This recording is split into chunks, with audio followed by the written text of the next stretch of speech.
My daily planning includes setting aside time to listen to your show. And then when you're not there and I wasn't told, I get mad.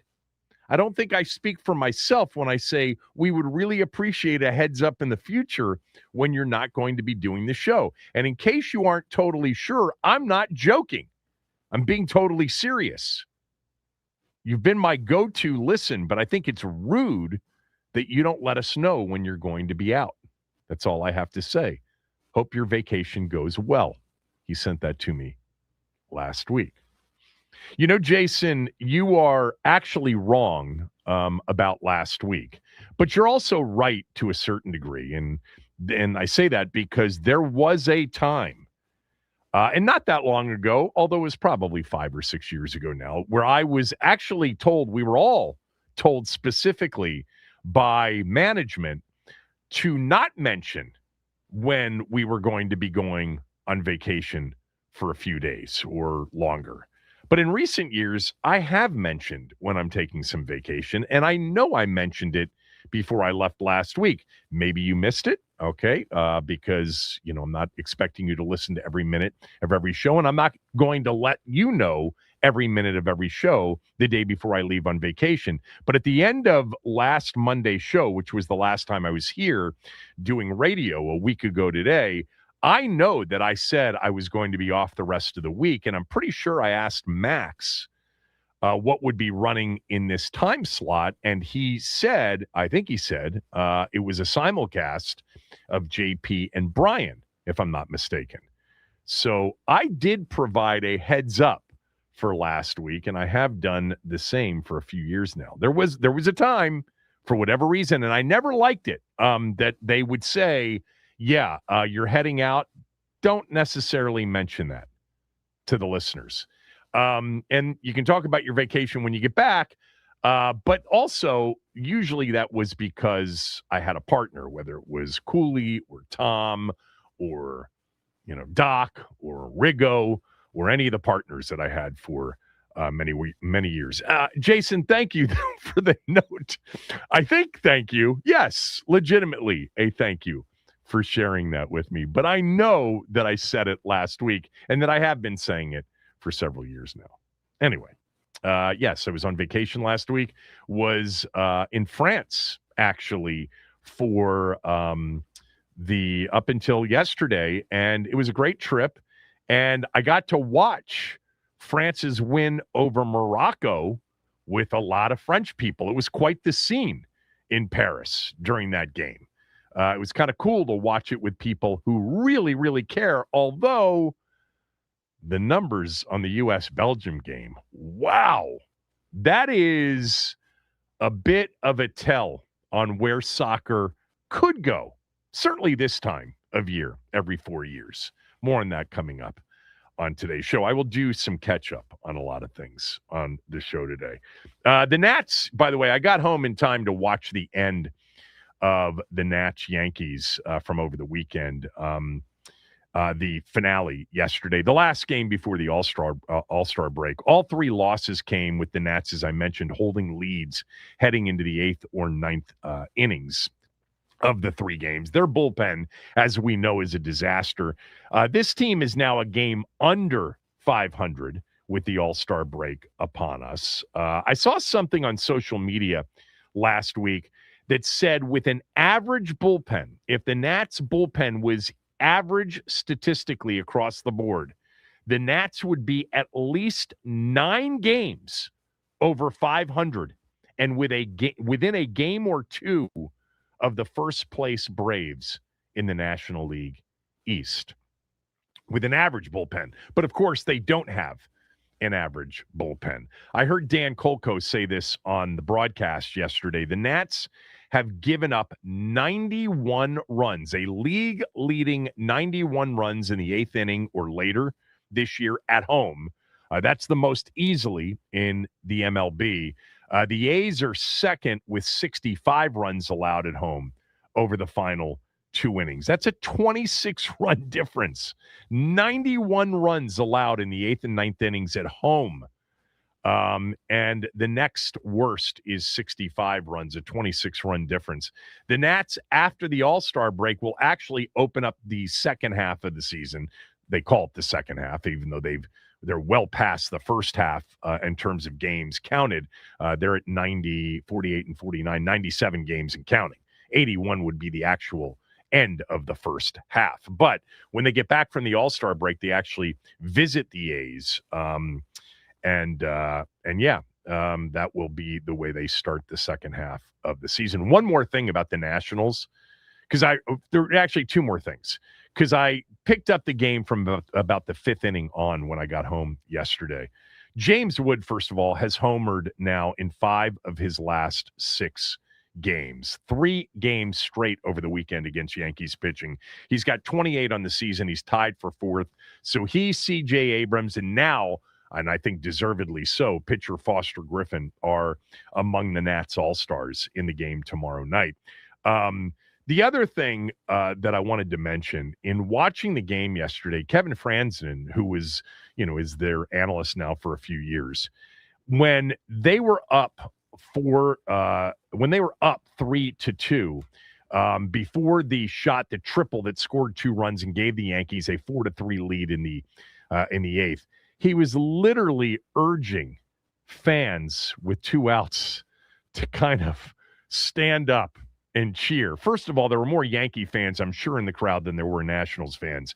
But both Kolko and Franston, it must drive them nuts that our crowds are just so tepid. They're just not, true, hardcore, let's help the team out. There are 2 outs. It's the 8th inning. We got a 1-run lead.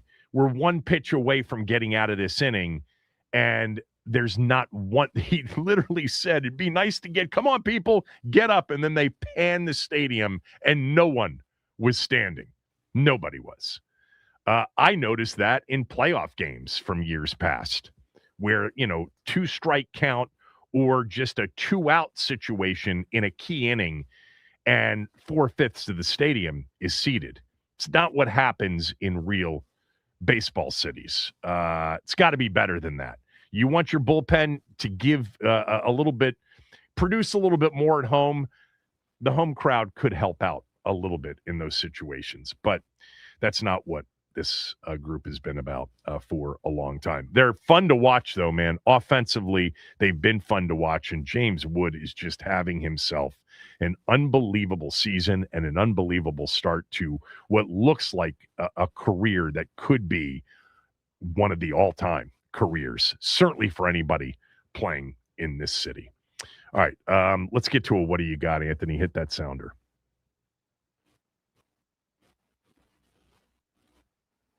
So it was announced last week that John Riggins' jersey will be retired in the home game against the Rams on November 9th.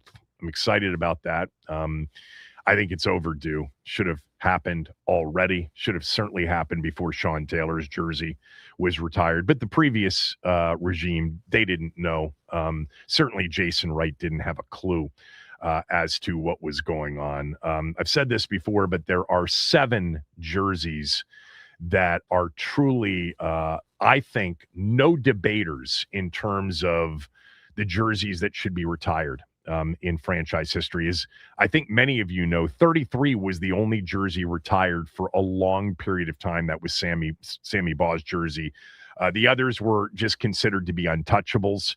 But the 7 jerseys for me that are not debatable, like if I were part of a group sitting down to discuss which jerseys, and I'm more than qualified to do that as a lifelong fan and a devout fan and sort of an understanding perspective-wise of the team's history, there are 7 jerseys that are no debaters in terms of being retired. They are number 9, Sonny Jurgensen, retired. 28, Darryl Green, retired. 33, Sammy Baugh, that's the one that's always been retired. 42, Charlie Taylor has not been retired yet. 44, John Riggins will be retired this year. 49, Bobby Mitchell, which was the second jersey to be retired. And I thought justifiably so, because not only was he a great player, he was a significant player in the history of this franchise and in the history of the league. And then 81, Art Monk's jersey being the seventh. So we only have two of those jerseys left, and now just one left after Rigo's gets retired. I personally wouldn't have done it in the order that they did it in necessarily. After Sammy Baugh's, Sonny's would have been the next one to go in. Actually, Bobby Mitchell's being the second to go in was fine, followed by Sonny's. And then I think I would have had Rigo next after Sonny's. And then probably Darryl Green's, Charlie Taylor's, Art Monk's. I'd probably have had and would have had Charlie Taylor's go in before Art Monk. I think Charlie Taylor is the greatest receiver in the history of the franchise. I think Art Monk is the second greatest receiver in the history of the franchise, no doubt, and a deserved Hall of Famer, even though it took him forever to get in. But those are the seven that any credible, longtime Redskin, Washington football team, Commanders, quasi-historian, no one's going to debate those. The debatable jerseys are 7, Joe Theismann's in terms of being retired. 21, Sean Taylor's would have been debatable, because I always said about Sean Taylor's jersey, even before Snyder and Jason Wright and company decided to do it, the timing of it was terrible. The handling of it was grotesque. But the jersey, because of the circumstances surrounding why his career came to an end, his tragic death, and the kind of player that he was and what he meant to a certain part of the fan base, a younger part of the fan base, I always considered Sean Taylor's jersey to be among those that were debatable. So Theismann, Taylor's 21, Ken Houston's 27, Larry Brown's 43, Chris Hamburger's 55, Jacoby's 66, Grimm's 68 were all on, to me, the next group of debatable jerseys to be retired. So if they end up retiring some of those, I think you can make the case. It's much more of, you got to argue hard versus the other 7 that are without debate. And then the rest of the list, which kind of falls outside of that debatable list, but certainly these are players that are recognizable as some that fans think jerseys should be retired. This is in my view. Doug Williams, 17, Brian Mitchell's 30, Pat Fisher's 37, Monty Coleman's 51, Dave Butts' 65, Dexter Manley's 72, Gary Clark's 84, and Jerry Smith's 87, along with Sam Huff's 70, are kind of outside of the debatable list. But, I would personally end it with Charlie Taylor next year, number 42, being retired. And I'd say those are the 7 that totally deserve to be retired. They are the 7 that are retired. I would still protect Joe's jersey, Sean's jersey, Ken Houston's, Larry Brown's, Chris Hamburger's, and many of these haven't been protected over the years. I would definitely protect Joe T's jersey, number 7, and Sean's jersey because, well, it's already protected because it's retired. But that's the list. And Rigo should have gone earlier.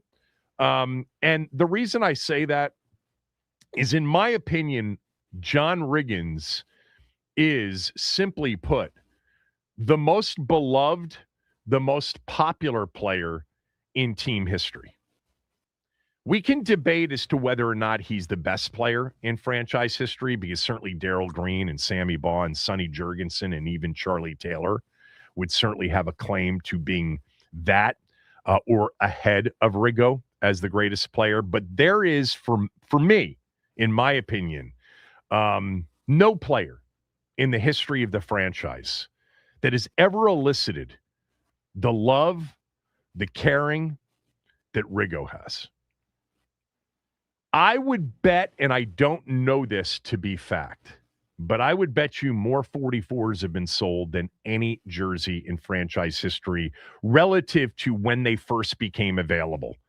In terms of the percentage of when all these jerseys became available and some sort of equation that puts into proper perspective the last time he played a game. I just don't think personally, anecdotally, that I've ever seen more 44s than any other number. 44 has been the number that I've seen the most.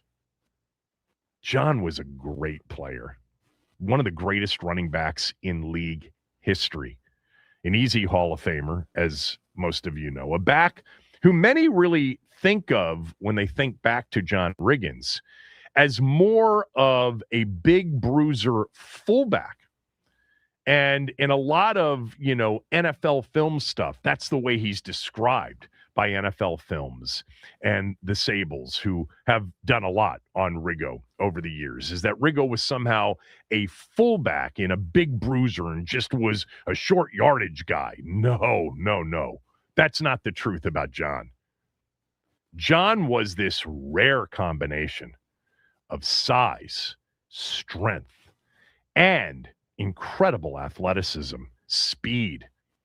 I mean, John held the record and may still hold the record for the fastest 100-yard dash in Kansas's high school history, the state of Kansas, where he grew up, and then eventually went to Kansas State and was a star there after his brother had been a star. His speed was always a big part of who he was. He used to say, he appreciated players with horsepower. He would describe horsepower. Gale Sayers had horsepower. Earl Campbell had horsepower. John had horsepower. He was big at 6'2", 230. He was certainly strong, but he also had rare speed for somebody that size. And he always said that the number one attribute wasn't his size, wasn't his strength, wasn't his speed or quickness or athleticism, but it was his eyes, his vision.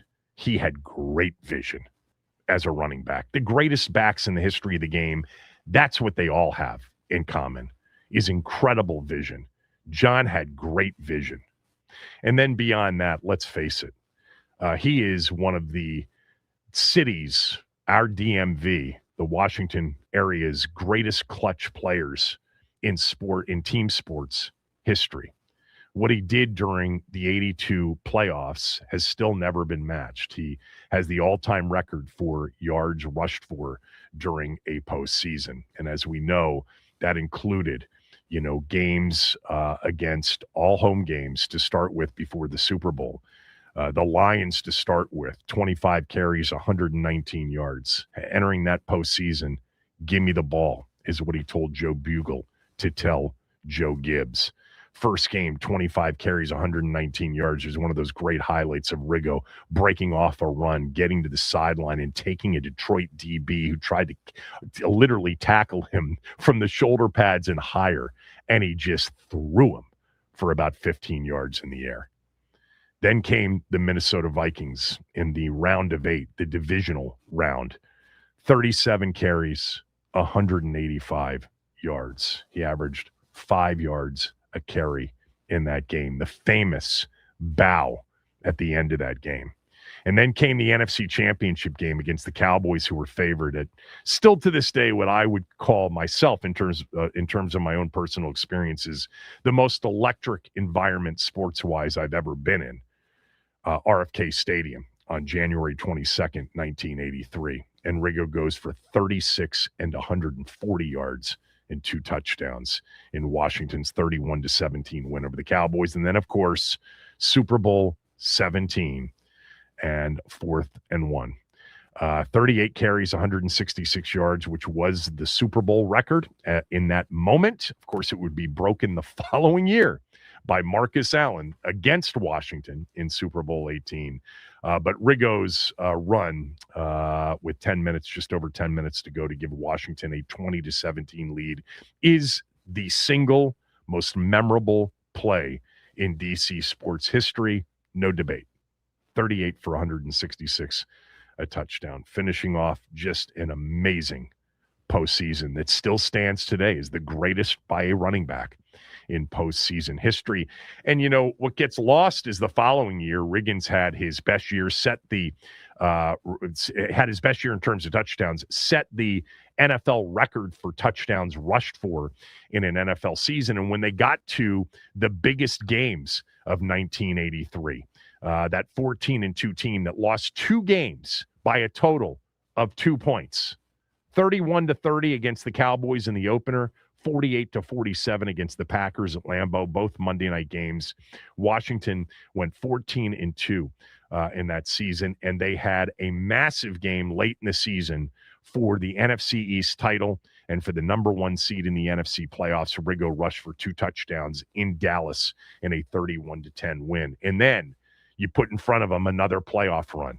How about the first 2 games of the 83 playoffs played in January of 84 against the Rams, 25 for 119, 3 touchdowns in a 51-7 New Year's Day rout of the LA Rams. Then in the NFC title game against San Francisco, 36 carries, 123 yards, 2 touchdowns. He also threw a halfback option pass for 36 yards in that game.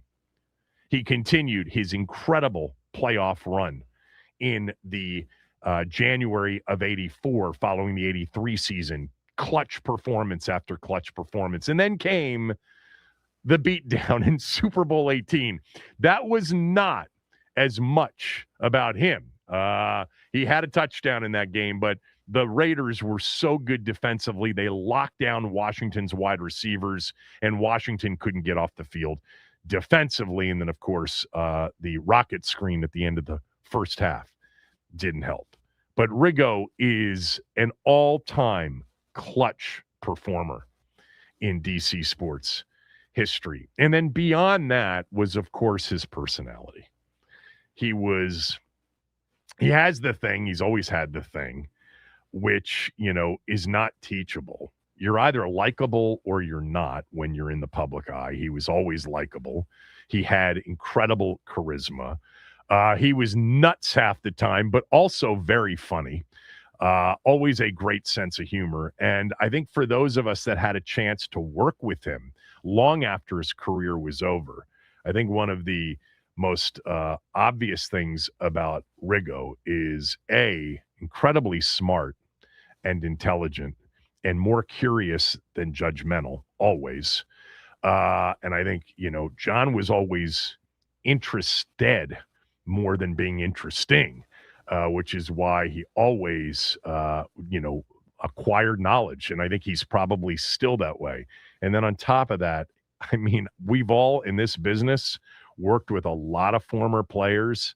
Find me one that has less ego than John and is easier to be around and work with than John.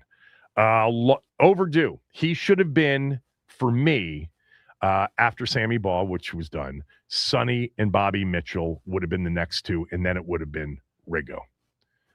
No disrespect to Darrell Green or Art Monk or Sean Taylor. That's the order it should have gone in. Charlie Taylor should have already been done, and I would imagine that this time next year we will get the announcement that Charlie Taylor's number 42 will be retired. And when that one's retired, honestly, I know that these are big productions and that there is some gain for the team to retire a jersey every year. But if we're going to keep it, you know, in terms of what truly was earned and deserved, that would be the list. Again, my debatable list, if they want to go Joe T next, if they want to go somebody like Kenny Houston. You know, Kenny Houston's career gets overlooked a lot in the history of this franchise because he played many years in Houston as an Oiler to start his career. But Kenny Houston is, in the history of this franchise, the player that gets ranked the highest at his position on an all-time list. Ken Houston is considered to be a top 3, no worse than a top 5 safety in the history of the game. Washington doesn't have another player that reaches those heights for their position. Riggo doesn't. Darrell Green doesn't. Darrell Green will be in some top 10s, that's for sure, but not top 5s more often than not. Sonny isn't a top 5 all-time quarterback. Sammy Baugh's not a top 5 all-time quarterback. Charlie Taylor isn't. Bobby Mitchell isn't. Art Monk isn't.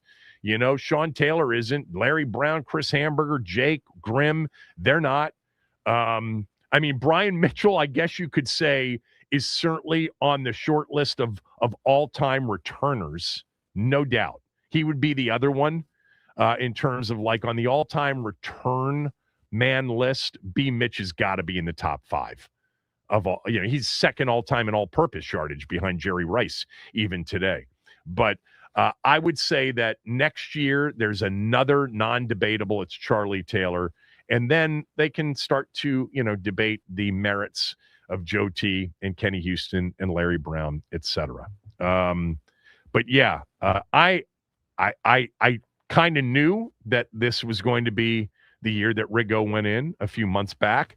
I'm glad they announced it, and that will be quite the turnout. It was going to be anyway, more likely than not, with the Rams in town for a November 9th, Sunday, 1:00 game. Let's hope it's a meaningful game by the time we get there. And, who knows how Riggo will appear. Might be full uniform regalia. At least the uniforms on the field that day will look similar to the uniforms and the uniform that he wore during his career. But just, does anybody disagree with me that he's the most beloved and the most popular? Sonny is close, I think, but I think it's Riggo.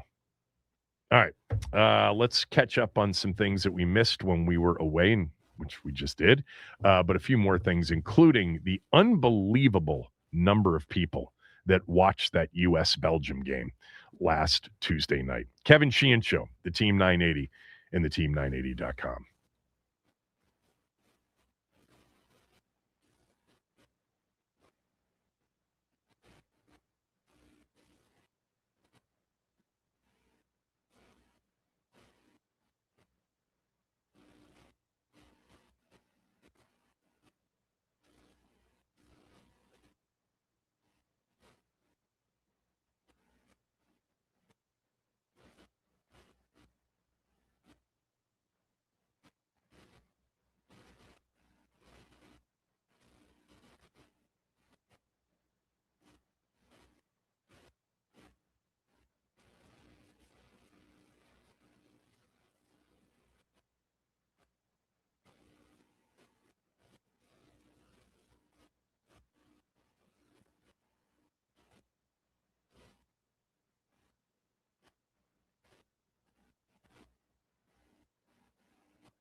Trossard to the byline, gets across, into Ketelaer's rising up, and Belgium retake the lead. Moments later, Charles de Ketelaere climbs the ladder, his second goal.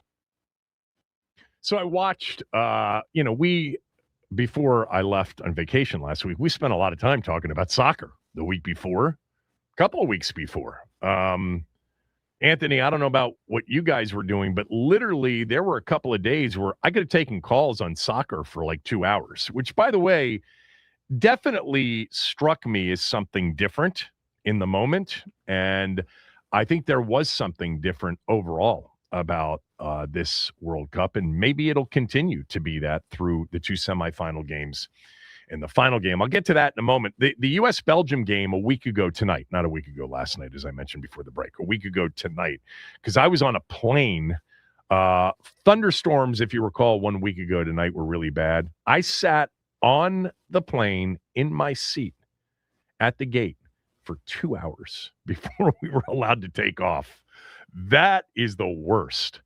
Leave me inside the terminal, at the, where I can maneuver and I can go do whatever I want to do for 2 hours. In your seat on the plane that's rough, 2 hours. And then on top of that, it's another, 7 hours in flight time. But I was able to, sitting there, watch the entirety of the U.S.-Belgium game, a game in which I told everybody last Monday, I actually, after the president got involved with Balogun and the whole thing, I just bet Belgium plus 180 to win the game. So it was a total happiness hedge. If the U.S. won, great. If Belgium won, I won money.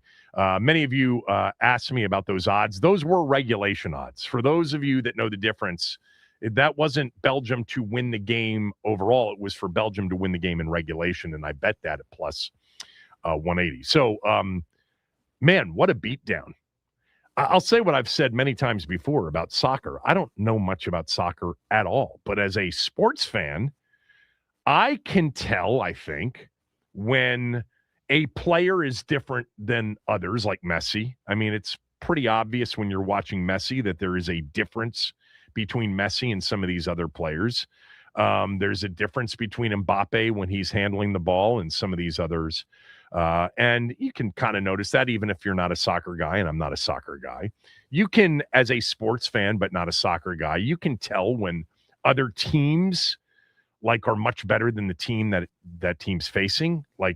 I thought it was so obvious in watching this game, and I was stunned by it because the hype and the buildup was that the U.S. should be able to beat an older Belgium team. Belgium's window was the last World Cup, not this one. As it turns out, that's probably true because they were not able to win their quarterfinal game. But a lot of people, the U.S. was favored in the game. They were favored to win the game against Belgium in their round of 16 game. And man, did the odds makers, well, they don't necessarily are giving out odds based on what they think. It's based on where they think the wagering will go. And there was a lot of wagering on the U.S., which is why I happiness hedged Belgium as a contrarian handicapper and better. If you've been following my show for a while now, that's basically how I bet sports. When everybody else says the U.S. is going to win easily, now that Balogun's back, I just go the other way. You could tell, from the jump, wow, this appears to be a mismatch. I don't know if it was a mismatch talent-wise or skill-wise, but in terms of the actual intensity that both teams brought, Belgium just was much more prepared for this game. They seemed so much better. And I know it was a surprise to everybody, but man, as this game was going along, you're like, it's soccer, and you could have the goalie stand on his head like it does in hockey and somehow get into a penalty kick situation or something and win that way. But Belgium was just much better, and they won in a beatdown. I mean, I'll let the soccer people debate as to why the U.S. once again is out. And the Christian Pulisic stuff, I don't know. I followed some of the discussion about him. Apparently he's aloof. It may be that he just doesn't like being a communicator or like being interviewed. I don't know enough about the, his recent history and read everything that everybody else read for the first time, I'm sure, unless you're really into the sport. I don't care that much about that. I do, and I am somewhat interested in why the U.S., with so many more people, can't find, 11 or so that can compete at the highest level of this game. I know it has to do with, the cost, and it has to do with the emphasis. Of course, all of that. I had a caller before I went away say, it just can't be about our best athletes don't play soccer. And I think that's right. I think I've been convinced of that. We have just too many great athletes. Not all the great athletes in our country can play in the NBA. It's a very selective league. So is the NFL, so we have a lot of great athletes playing soccer. It's not that. It's something else, and it probably has to do with how we emphasize and how kids qualify and how they're cultivated. The rest of the world doesn't have college sports like we do. The rest of the world, for the most part, identifies somebody at a very young age and says there's special talent here, and then cultivates and pays for the cultivation of that player into potentially a future professional player and a player that will represent the country in international events. We don't necessarily do that. I know that is part of it. And with us, we have college sports. High school sports are big in this country. College sports are massive in this country. I'm sure many of you have had the experience in having a conversation with somebody from somewhere else that says, I don't understand the college thing. Yeah, they don't, because their 14, 15, 16, 17, 18, 19-year-olds are playing professionally against the best. And we love our college sports, but our college athletes are not playing against the best. The best are playing professionally. Belgium it was an ass kicking. There's no other way to describe it. Now, the other thing from that game, it has to be recognized as crazy. I certainly didn't see it coming. The U.S.-Belgium game, the combined television rating the combined television numbers of Fox, which is over the air, and that's an advantage, and Telemundo, 50.1 million viewers tuned in for that game. That is the most watched non-NFL sporting event on TV since Nancy Kerrigan and Tanya Harding went head-to-head in the 94 Olympics. 50.1 million viewers. Beyond that, Mexico-England did 46.7 million on Sunday night, July 5th. What a game that was. What a crowd Mexico had. 50.1 million. You can't just say, it's soccer. U.S., they're out. They're not very good. We're not very good at soccer. The rest of the world cares. We don't care. Look, we don't care about soccer the way we care about other sports, obviously. But 50.1 million is a bit of a tell that this World Cup was different and that there are more people in the moment. And the question is, will it sustain? Will it become a momentary, glimpse into, hey, big event, U.S. is in it, big event, there's nothing else on TV, we kind of like what we're watching, big event, the game itself isn't great, but the rest of it is really cool to watch. And what else are we going to watch? Or will it translate to off World Cup years and increase interest in watching, in attending, in playing the sport, which has always been a very, very, a high level of young people play soccer at some point. Tends to be the first game you play, because you just can roll a ball out there and tell the kids to run around and try to kick it between the two posts and into the net, if there is a net. 50.1 million. I mean, look, this sport's never going to do what the NFL does. Not in my lifetime, anyway. I mean, the NFL, attracts 120 million to its Super Bowl. $80 million for the championship games, but 50.1 million is a massive number of people. And I know a lot of that was on Telemundo. I think 14 or 15 million of it was on Telemundo. So it would be more like 35 to 36 on Fox. But still, 35 to 36, are you kidding me? And just the numbers of some of the other games like Mexico, England. I personally, my gut tells me that the World Cup, that this was reflective of the World Cup being something that really was attractive to sports fans, casual and hardcore. More hardcore NFL fans watch this World Cup than ever before. And more casual fans obviously watch this World Cup more than ever before. Some of it was the U.S., but again, some of these other games have attracted big audiences as well. Is it just a once in every 4-year thing, or will it translate to the MLS, the soccer league that's here in the U.S., in North America? Will it attract more viewers to some of the better leagues around the world, the Premier League, La Liga, Italian A, Bundesliga, etc.? Will it attract more U.S. viewers to that? Those games are on TV, NBC, Peacock, and others, televise those games. Or is it just this moment in which sometimes the Olympics become a moment every 4 years, and there's an athlete or there's a competition like Nancy Kerrigan and Tanya Harding in 94 that attracts massive eyeballs, massive viewers? My guess personally is that it's not going to do a lot for MLS numbers. It's not going to do a lot in the next, 4 years before the next World Cup. But still, it does mean that the next World Cup, even though it won't be played here, it will be, I think, highly viewed. And maybe the U.S. can figure out a solution to playing a little bit better in the big games. Wow, that was one-sided and a massive beatdown.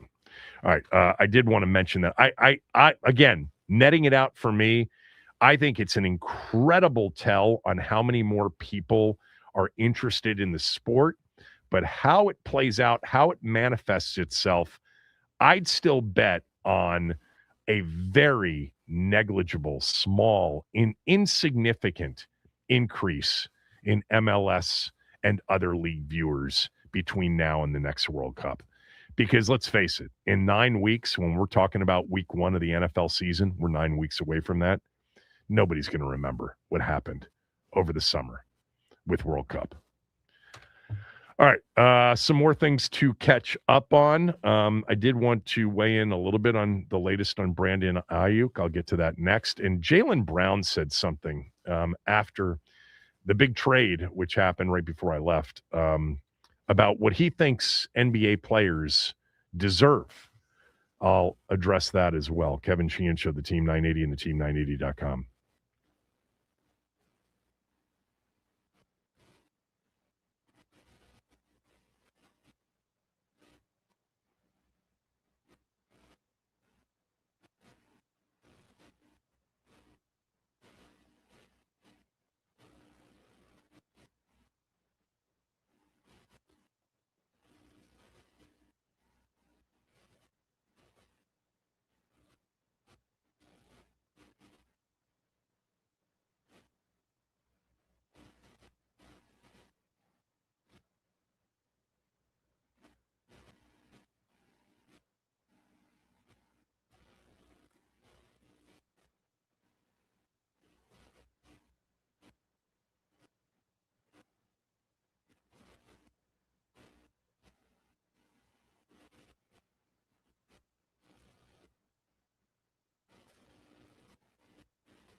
I wanted to say one more thing about the World Cup because I have been into it.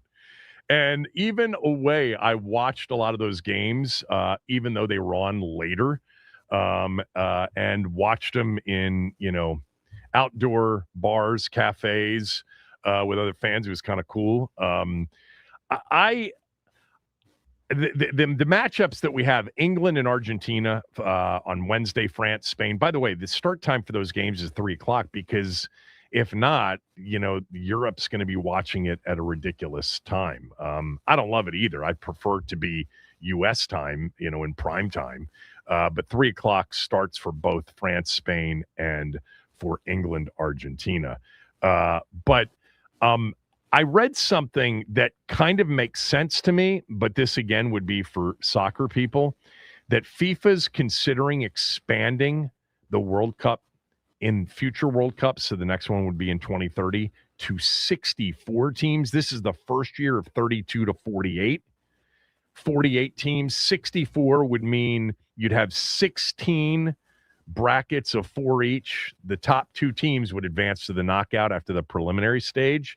And they just want to involve more people. It's like the NCAA tournament. They just want more participation. They want people to feel like, hey, it's a participation tournament.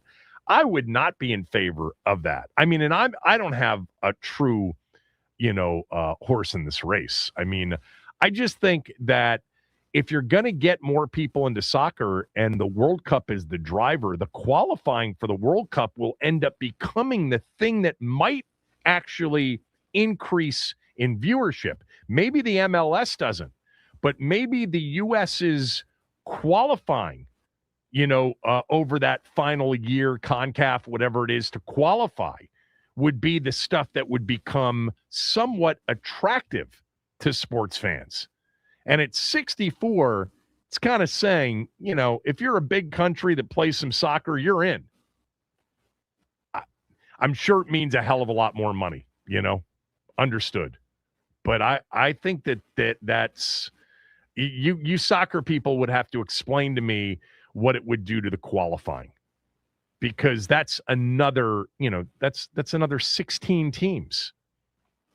Anyway, looking forward to watching both of the semifinal games. And I think I've mentioned this to you guys before. I know I have, but for those that don't know, I'm actually going to the World Cup final on Sunday at the Meadowlands.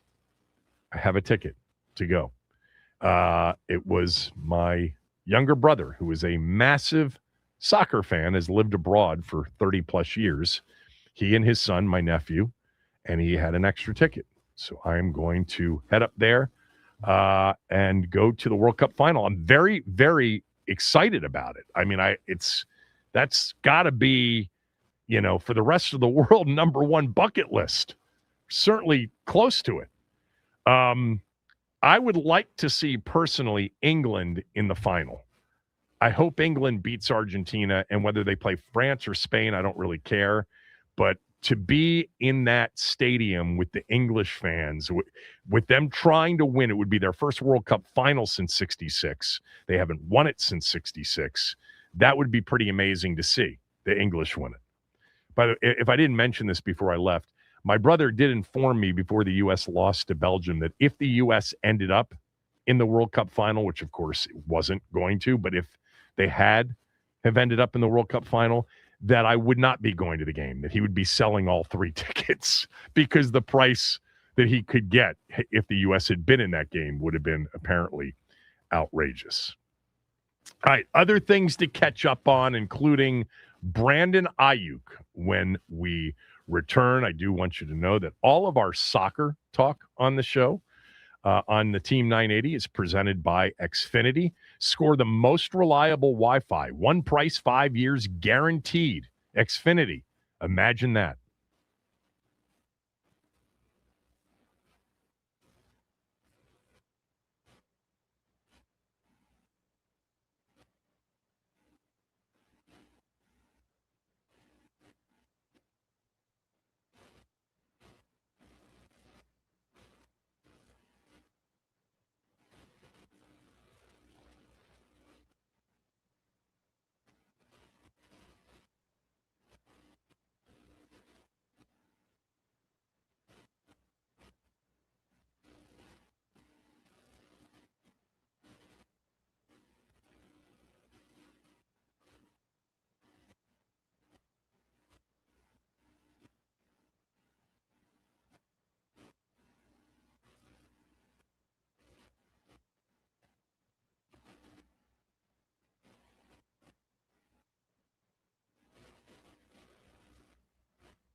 He said, I don't do that internet, bro.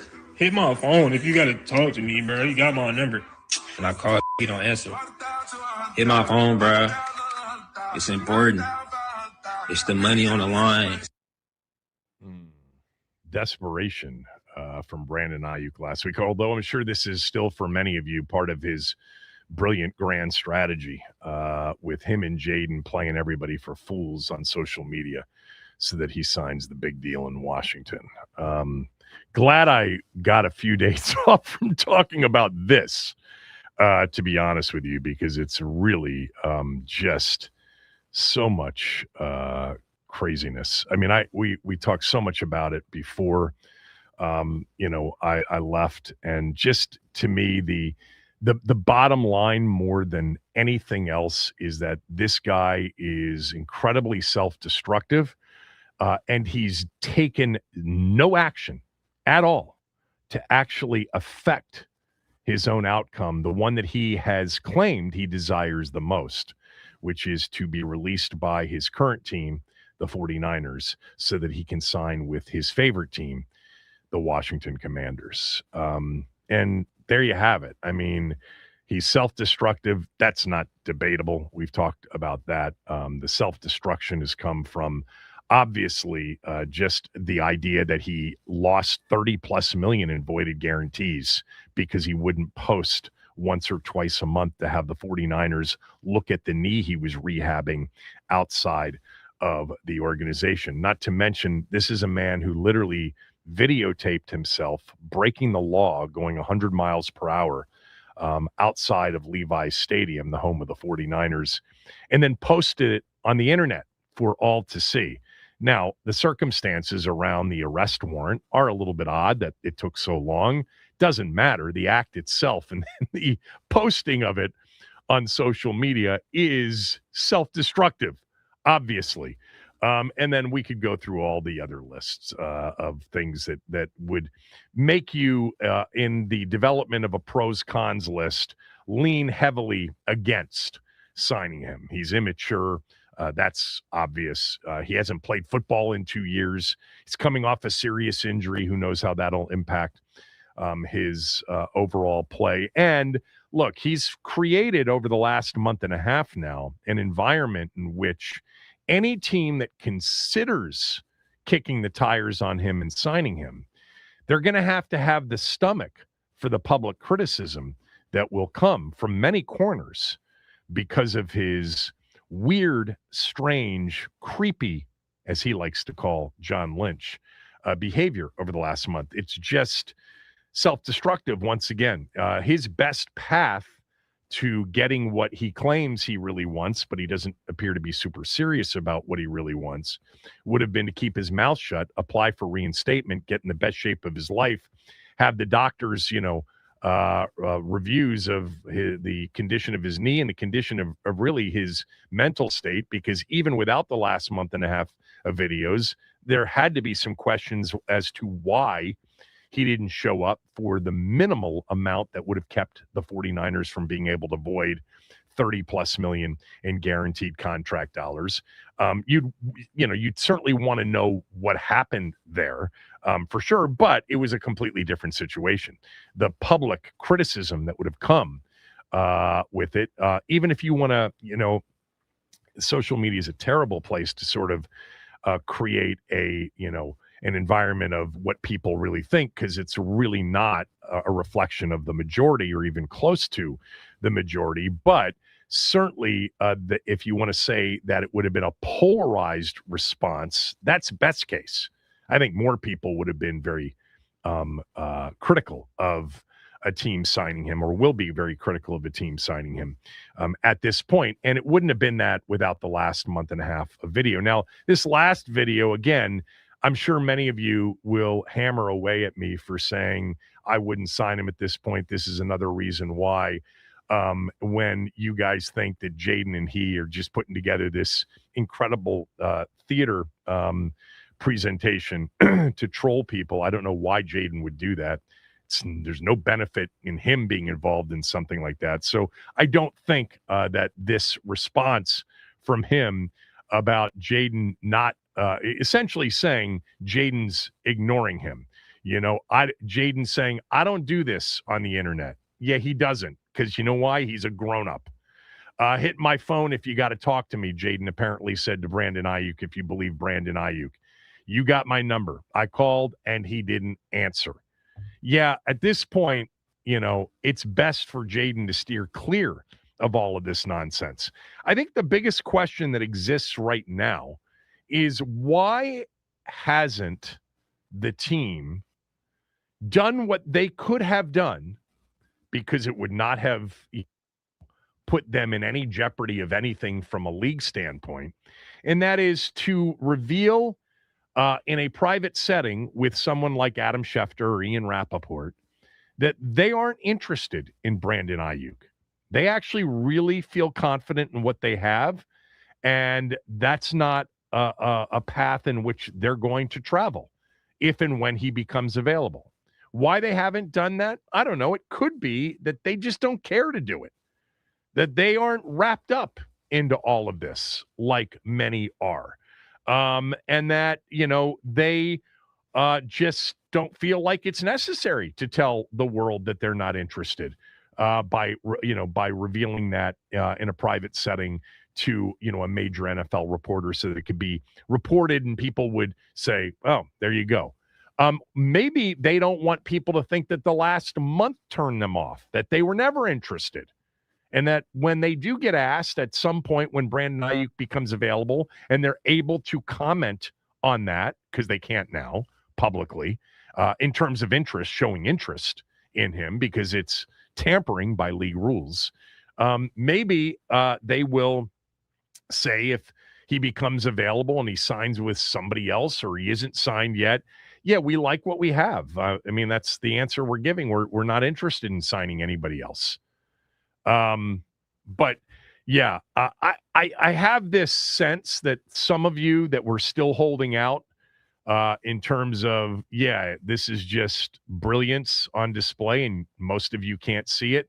I think many of you have actually come around to understanding that really this guy probably needs some help because he is incredibly self-destructive. Now, whether that comes from something of, that needs to be tended to mentally, or whether it's just terrible judgment and immaturity, I don't know. I don't know him.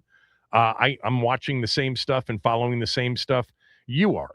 But as I said before I left, in 2 weeks prior to leaving on vacation, I'm out. I've been out for a few weeks now.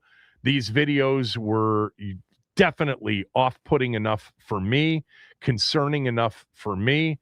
And again, not because of the comedic value or lack thereof, just because, again, focusing on the things that we know to be true, that are not debatable.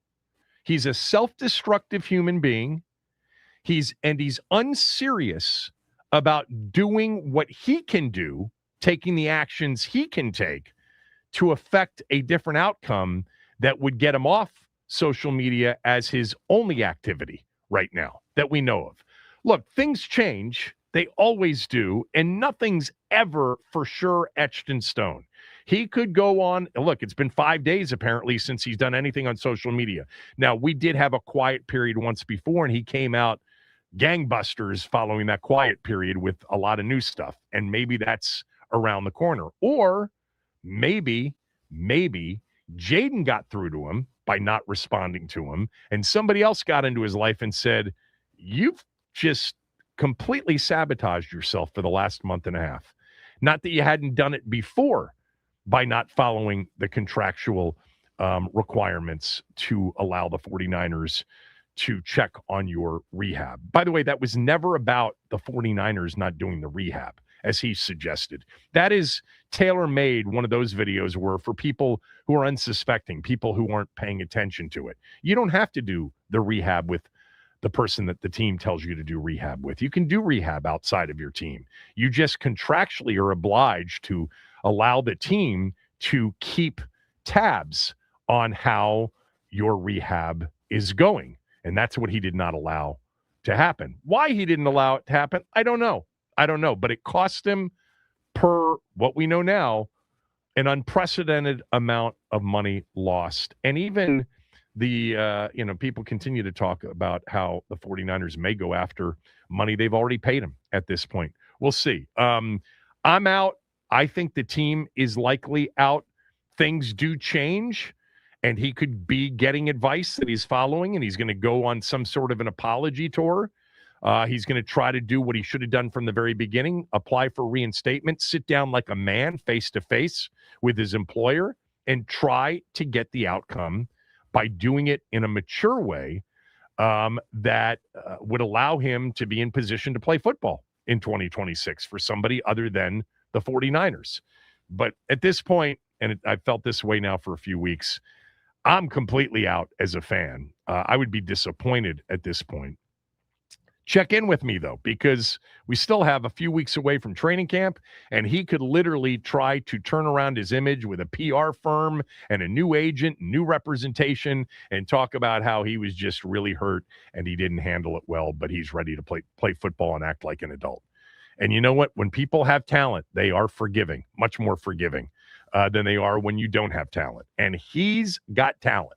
That's the one thing that's always made this a conversation. Because if he didn't have talent, we wouldn't care.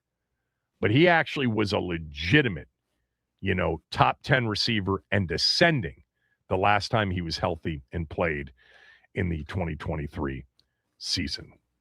All right. When we come back, I wanted to get to these ESPN position lists that they've started to put out. This morning's, was all about the quarterbacks, the top 10. Guess who was in it last year, but isn't this year? You know who that is. More on that next.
So for the seventh consecutive year, I believe ESPN is ranking the top 10 players in each position group: running backs, cornerbacks, edge rushers, D tackles, tight ends, offensive tackles, interior offensive linemen, quarterbacks, off-ball linebackers, wide receivers, and safeties, where they have more than 70 voters who are all within the league offices, league execs, coaches, scouts, help to put these lists together. So they have a top 10 in terms of the votes. Then they have an honorable mention category, which kind of lists the next 2, 3, 4, 5 in order. And then they've got what they call an honorable mention, post honorable mention, others receiving votes. And just to give you an idea, if you're not following this, they are through running backs, cornerbacks, edge rushers, defensive tackles, tight ends,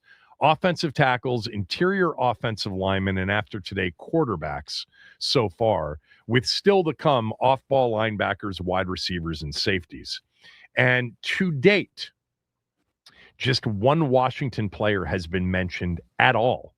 Top 10, honorable mention, others receiving votes. And that is Laramie Tunsil, was voted the number 5 offensive tackle in the NFL. No other player in any of those position groups. Now, if you're wondering, like, was I expecting other players? No, not in the running back category, not in the cornerback category, probably not at this point in the edge rusher, although maybe Oweh could have been others receiving votes. No. D tackles, I was not expecting Kinlaw or Payne. Tight ends, I was expecting Chigakonkwo to be either honorable mention or others receiving votes. I would not have expected him to be in the top 10. Interior offensive lineman, probably not. Sam Cosmi has been mentioned, I think, the last 2 years, and others receiving votes, was not mentioned this year. I do expect Terry to certainly, I don't think he'll be in the top 10, but I think he'll be in the honorable mention or others receiving votes area for receivers. But I don't expect an off-ball linebacker, a Luvu or a Chanel, or I don't, and probably not safeties either. So the quarterbacks list, which came out today, might end up being, along with Terry on the receiver list, the one of just 3 players on the entire roster that gets mentioned in on any of these lists. Now, the top 10 quarterback list. Last year, if you recall, following his sensational rookie year, Jaden Daniels on this very list a year ago with 70 voters of league execs and GMs and front office execs and coaches and scouts. He was listed as the 5th best quarterback in the NFL. Mahomes was 1, Josh Allen was 2, Joe Burrow was 3, Lamar Jackson was 4, and Jaden Daniels was 5. He was ahead of Stafford, Herbert, Goff, Hurts, and Baker Mayfield. Those were your top 10 last year. This year, however, after a season in which he barely played, he's not in the top 10. He was listed among the honorable mention, and I'll get to that in a moment. But your top 10 quarterback list this year, number 1 on the list, Josh Allen, has finally supplanted Mahomes. But according to the write-up, he had to fight for every vote to finally make that happen. Allen took advantage of the composite voting. Average ranking of the ballot was 2.10. That helped him overcome a first-place clip that was lower than Mahomes' first-place clip. So he got less first-place votes than Mahomes did, but his overall composite voting was slightly higher than Mahomes, who came in at number 2. One NFL coordinator said about, one NFL GM said about Josh Allen, he's the most singularly unstoppable player at the position when you get his A game. And he's cut down on the turnovers the past 2 seasons. Man, he was something else in those playoff games. I know people blamed him for some of the turnovers in the Denver game. They would not have had a chance in that Denver game without him. The Jacksonville game, I thought start to finish was the best playoff game last year, the 27-24 Buffalo win against a Jacksonville team that was playing really good football at the end of last year. And that was that was one of those performances where you looked at it and said, any other quarterback in that position that day doesn't win that game. He was the best player on the field. He threw at an 80% completion clip and had 2 rushing touchdowns in that game for that win. Josh Allen, the number 1 quarterback on this list ahead of Patrick Mahomes. Number 3 was Matt Stafford. He was number 6 on last year's list. I mean, he was the MVP of the league last year. Number 4, Joe Burrow. Number 5, Lamar Jackson. So from last year's top 5, 4 of the top 5 are the same in a slightly different order, with Stafford in there instead of Jaden Daniels. At 6, Dak Prescott, who wasn't even on the honorable mention list last year. Justin Herbert back in his same spot of number 7. Drake May, unranked last year, moved in to number 8 on the top 10 list. 2 quotes about Drake May. This from an NFL coordinator. Size, athleticism, accuracy, playmaking, upside through the roof, poise, and toughness. Another NFL defensive coach said, quote, he's really talented, but I need to see more. Other quarterbacks on this list have proven it over time. He's got to keep it going, closed quote. Drake May in at number 8. Jared Goff in at number 9, and Caleb Williams in at number 10. And they write about Caleb Williams. Here's where it gets interesting. 4 quarterbacks: Williams, Seattle's Sam Darnold, Green Bay's Jordan Love, and Washington's Jaden Daniels were very close in voting for the 10th spot. So we took it to tiebreakers, gathering input from several general managers and executives. Why did Williams barely win out for the final spot on this list? He's the hardest of the 4 for teams to prepare for and defend. One GM said he's the most dynamic of the group. He's got the arm talent and overall athleticism suited for today's game. Another NFL personnel evaluator said he's a closer. End of games. He has shown that. One NFL defensive coach said wildly erratic, doesn't always take the layups, and still needs to mature into the position. He has some of those what is he doing plays, but he also makes plays only he and Mahomes can make. He can throw from any angle, deceptively fast when forced to scramble, and he's got the it factor in crunch time. Caleb Williams in a tie voting-wise for the 10th spot with Darnold, Love, and Jaden. They went to a bunch of general managers, and the general managers picked Williams among those 5 quarterbacks. 4 that were tied for 10th. Now, the rest of the lists with honorable mentions, but they are listed in the order in which general managers weighed in. And Sam Darnold comes in at essentially outside the top 10 at 11. And then Jaden comes in at what essentially on the honorable mention list, if it had a number next to it, would be number 12. And here's what's said about Jaden. This from an NFC executive, quote, I know he was hurt in 2025, but I think this is the year he really makes his stamp, and he's the guy we're all talking about as having taken the next step. Such a good decision maker and very accurate, closed quote. This from an NFL personnel evaluator about Jaden Daniels, quote, I would still take him over the other quarterbacks from the 2024 draft class from a pure quarterback decision-making standpoint, closed quote. There you go. Other honorable mentions included Jordan Love, Brock Purdy, Baker Mayfield, Trevor Lawrence, and Jalen Hurts. And then also receiving votes were Bo Nix, Daniel Jones, and C.J. Stroud. So basically, if you take the top 10 and then you go on the list that they unveil, the honorable mentions and other receiving votes, it's not alphabetical. So I'm assuming it's based on, so we know that Jaden was tied for 10th, but based on where GMs then put him, he would be number 12 on the list of quarterbacks in the NFL entering the 2026 season. 301-230-0980, 301-230-0980.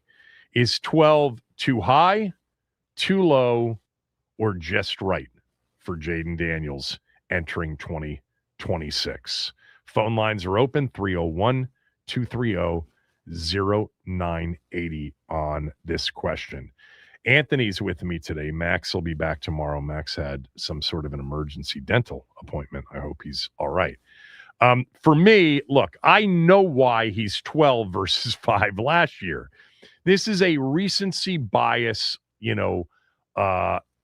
every sport has become recency bias in our evaluations, in our analysis.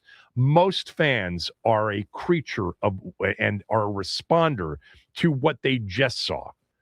And what they just saw was Drake May play at a high level. Caleb Williams win some, clutch games this year and be a clutch quarterback. Obviously, you've got great history with Mahomes, even though he was hurt last year. An unbelievable season for Allen and Stafford. Burrow was hurt, but Burrow is, has history built up. Lamar does as well. So in Dak making the rise to 6, I personally don't think Dak is a top 6 quarterback.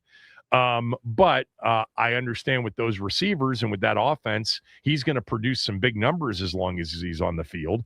Herbert had the worst offensive line in football last year, so I don't take away from what I believe to be a very talented and gifted quarterback. I don't see Jared Goff as a top 10 quarterback. He's a winner. He's going to find a big-time completion, but I don't view him as a top 10 anymore. Caleb Williams is a top 10. I'd have him personally outside the top 10, and I'd have Jaden somewhere inside the top 10. I can't – what I think Jaden will be this time next year is not 12 and not even 10, where I'd have him on this year's list.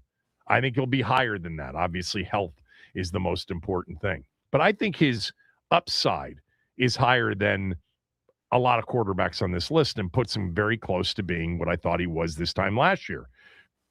In the conversation to be a top 5 quarterback in the NFL, which is where he fell in last year's voting at number 5.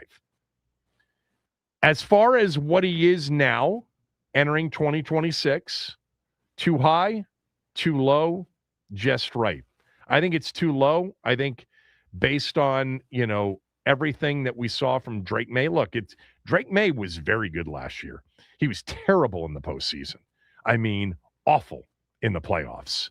Whereas Jaden the year before was stupendous and tremendous in any other, very positive critique adjective you'd want to use for him. But I saw a lot of Drake May last year, and I was impressed. It's true. Size, athleticism. He can really throw it with anticipation. Now, he tries to make the big play. He holds it at times a bit too long. He takes too many sacks. He didn't protect the football in the postseason.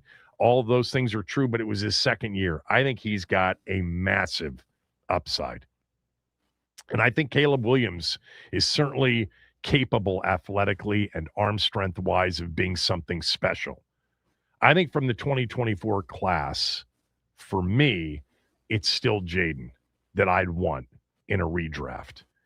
But I'm blown away impressed with May, and Caleb Williams has a lot. Like, if you ended up with him, you wouldn't, based on the first 2 years and last year in particular with Ben Johnson, you wouldn't be disappointed.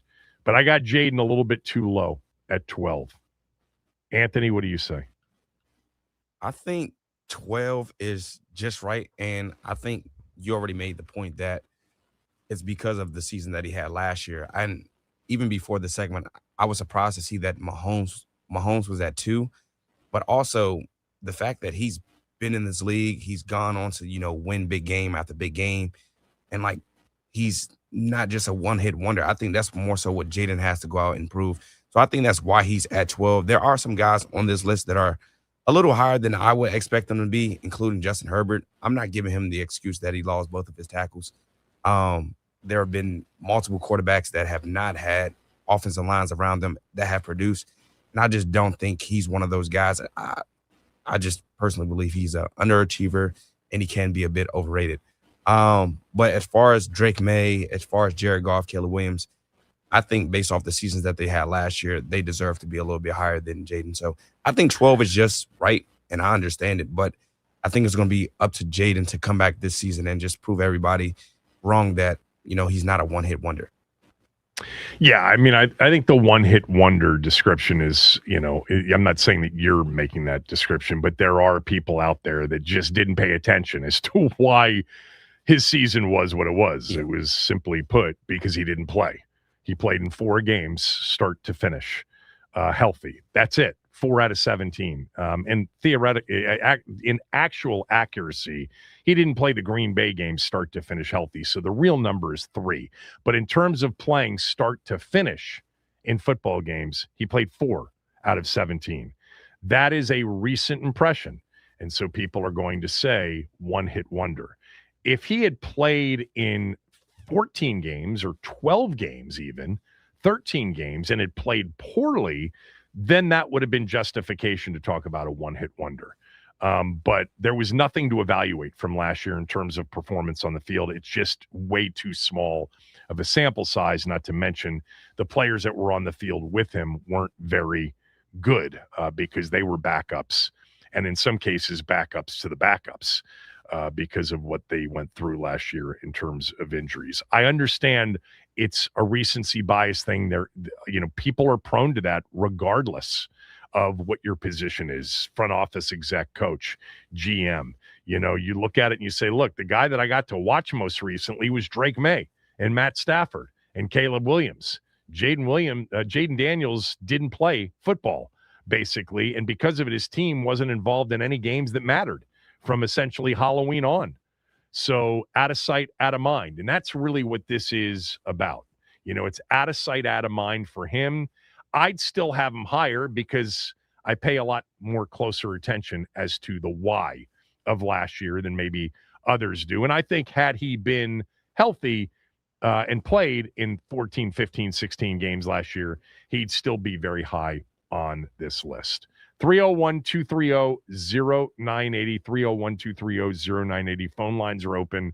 Jaden Daniels, not in the top 10 ESPN quarterback rankings heading into 2026. He was listed as the second honorable mention quarterback, which essentially puts him at 12 overall. Is that too high? Is it too low? Or is it just right? I'll add another question on top of this. Where do you think he'll be a year from now when the same list is presented? I'll give you my answer when we come back. Kevin Sheehan Show, the Team 980 and the team980.com.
ESPN unveiling their position rankings over the last week.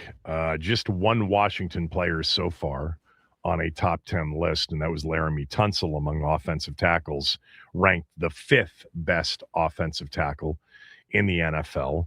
Wide receivers still to come. I don't think Terry will be a top 10 receiver, but I bet he's on the honorable mention list. So he'll be in that, 11 to 16 area, somewhere in there. Maybe not. We'll see. Jaden and the quarterbacks came out today. Jaden was not in the top 10 after landing at number 5 this time last year. This year, he was in a tie with 4 quarterbacks for the 10th spot. Caleb Williams, Sam Darnold, Jordan Love, and Jaden Daniels were tied vote-wise, so they went to a calling of several league execs to break the tie, and the league execs sided with Caleb Williams to be number 10. And then came Sam Darnold, followed by Jaden Daniels. So Jaden Daniels essentially is number 12 on the list of ranking the quarterbacks heading into the 2026 season. Is 12 too high, too low, or just right? And then where do you think he'll be on this list a year from now? So I would say he's a bit low.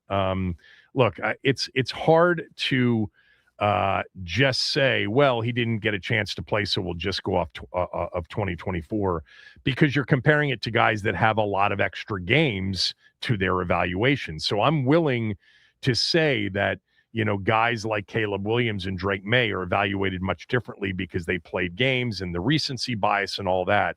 I personally don't think that Prescott is a quarterback. Look, in terms of quarterbacks I'd take in front of, that list is short. But in terms of being on this list ahead of Jaden, I think Goff, Caleb, and Darnold would be players that I'd have behind Jaden even after last year. So I have him 9th on the list. As far as where he'll be next year, he'll be back in the spot he was in after this time last year. He'll be right around 5, give or take a spot or 2. Look, I mean, can he have another season with that many injuries? He can, but that would go against what his career as a college player and a pro football player have displayed, which is he's usually available 52 of 54 games in college, all 20 in the NFL in his rookie year before having a very injured season last year. All right, where should he be? Is he too high, too low, or is it just right? And where do you think you will see him on this list a year from now? Let's start with Jason in Laurel. Jason, go ahead. Yeah, thank you so much for taking my call. Glad to have you back. Glad you came back safe. I think it's probably just right. And I think he's better than a lot of people who've been named above him. But based on the season they had last year, I understand. And I hope that it's just low enough that it really irks him. I don't know that he's a lot of guy that wants all his flowers, but if he can generate motivation, I hope it pushes him. I am concerned about something though, Kev. I do think of all these other quarterbacks that are on this list, I think he has the least to work with amongst those guys. And I hope that he can rebound. And the second part of your question, I think is awesome. I think if he's on the top 10 of this list next year, it's because he's had an MVP season. The way the season is shaping up, if he has a great season, we're going to be talking about MVP caliber type season, because he's there's a lot on the books. But I still wish they put a lot more talent around him. I think he has the least amount of weapons of those people on the list. But I'm ready for the season. Let's go. Yeah, I think that's probably true. I mean, I'm just looking through the list. Yeah, I mean, in terms of just flat out offensive weapons, I mean, Josh Allen hasn't had a lot here in recent years, especially last year, but he overcame it. Josh Allen's been exceptional. Mahomes, even without Tyreek Hill. Stafford obviously has weapons. Burrow has weapons. Lamar, I mean, he's got Derrick Henry in the backfield, obviously. Prescott's got weapons. Herbert, not as much, in terms of weapons. And his rookie running back last year, Omarion Hampton, was hurt. Drake May, it's not like he was loaded with name talent, but Diggs certainly was really good, as were some of the receivers. I think I've mentioned it. They had the number 2 wide open rate with their pass catchers of any team in the league. Part of that is just the scheme. I mean, he's playing for one hell of an offensive coordinator. Goff's got weapons. Caleb's got weapons. Yeah, Darnold weapons for sure. Jaden certainly, if he doesn't have the worst supporting cast, it's top 2 or 3 among the top 12 quarterbacks. Kevin, if I could just leave you one quick last point, Yeah. and I'm curious to see how you react to it. Like, yeah, we both agree. I think it's very interesting that Cliff wanted to cement the anchors in our offensive line. Remember, Cliff said, please draft a tackle, and that's after we already traded for Tunzel. It is kind of interesting that, Cliff's no longer here, but Cliff wasn't like, go get my guy a stud wide receiver.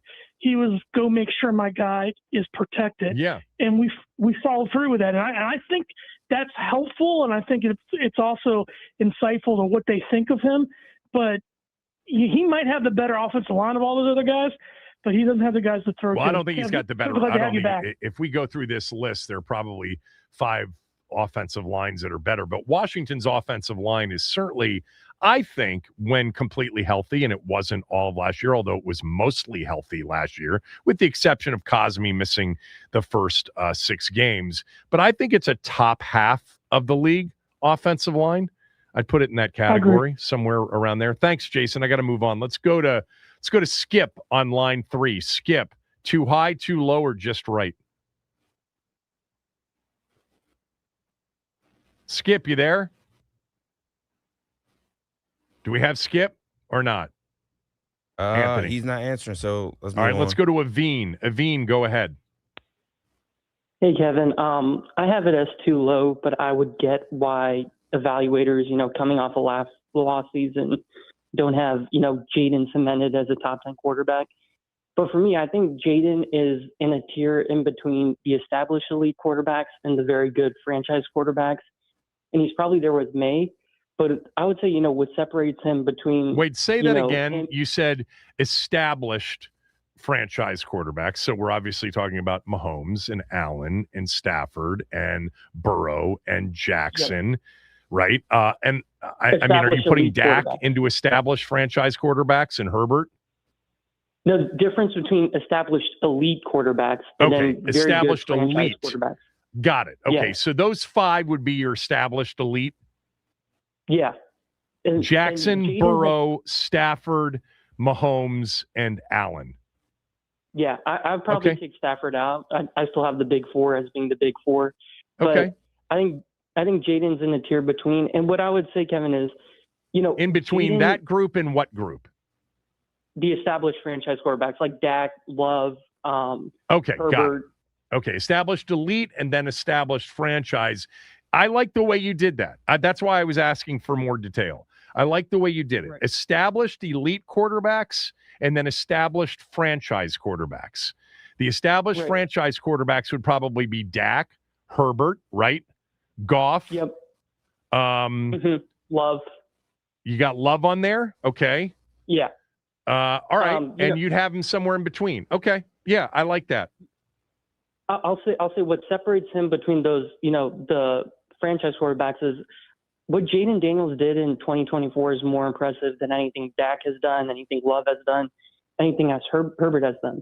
He was the best quarterback in the playoffs in 2024. He played his best against the best teams like the Eagles. He played his best in the playoffs.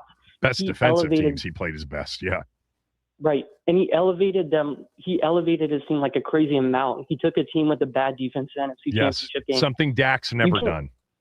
You can't say that like Dak or Herbert have come close. They fall when they play against great defenses and their roster isn't totally up to snuff.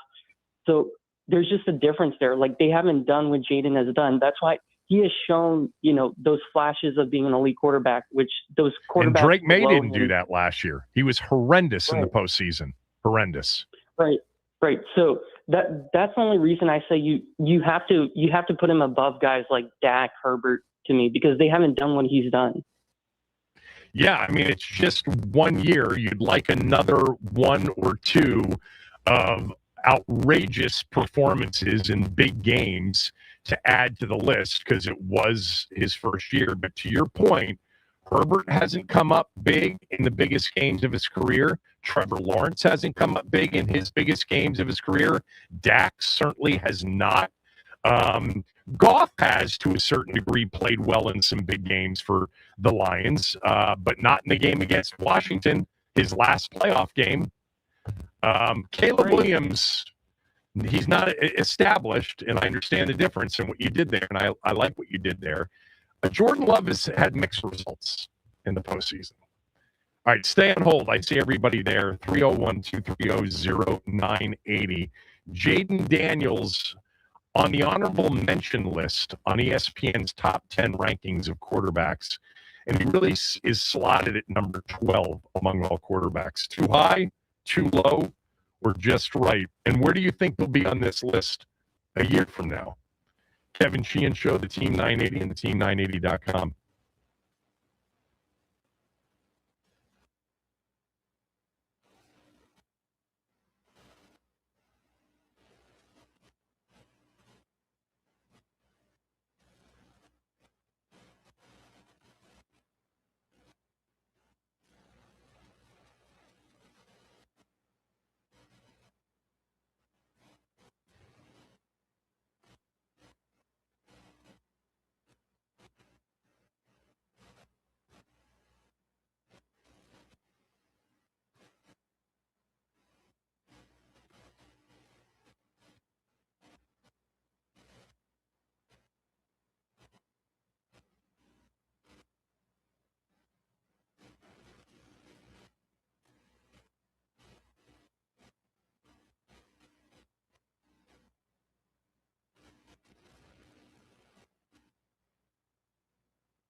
This segment of the show is brought to you by Window Nation.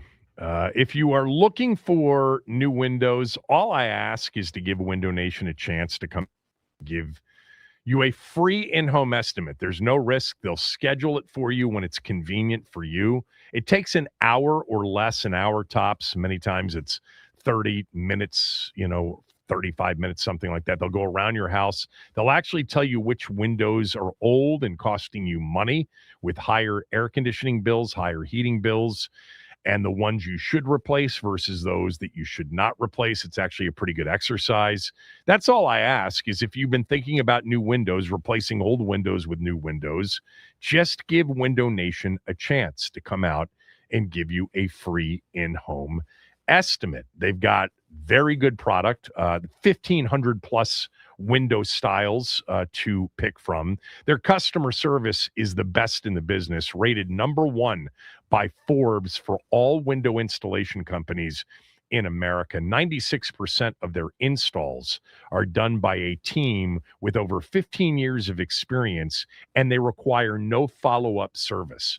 Right now, Window Nation's offering something during the month of July, where if you schedule your free in-home estimate before the end of July, you'll get access to it, but you're going to get 50% off of all window styles with an opportunity, if you choose to finance the purchase, of putting no money down, paying no interest, and making no payments for 2 full years. 866-90-NATION or windownation.com to schedule a fast, convenient, free in-home estimate. They'll leave you with a quote, and then they'll leave you alone. You make the call. I'm telling you, Window Nation is the real deal. All right, Jaden Daniels, number 12, the second quarterback listed on the honorable mention list after the top 10 quarterbacks on ESPN's ranking of the top 10 quarterbacks entering 2026. The top 10 list is Josh Allen 1, Patrick Mahomes 2, Matthew Stafford 3, Joe Burrow 4, Lamar Jackson 5, Dak Prescott 6, Justin Herbert 7, Drake May 8, Jared Goff 9, Caleb Williams 10. I kind of liked the way Aveen viewed, our caller Aveen viewed the quarterbacks. There are like the established elites that regardless of, one season, like Patrick Mahomes didn't play a lot last season. Joe Burrow was hurt a lot last season as well. They're going to be a part of the mix. Josh Allen, Patrick Mahomes, Joe Burrow, and Lamar Jackson are certainly the established elite. I'd put Matt Stafford, regardless of age, now into that group. He's truly great. He's an elite level quarterback. I think he's been an elite level quarterback for a lot longer than most have thought that. And then you look at the established franchise quarterbacks. They're not elite, but they're established, true franchise quarterbacks. Guys like Dak Prescott and Justin Herbert and Jared Goff at this point, you'd have to put into that conversation.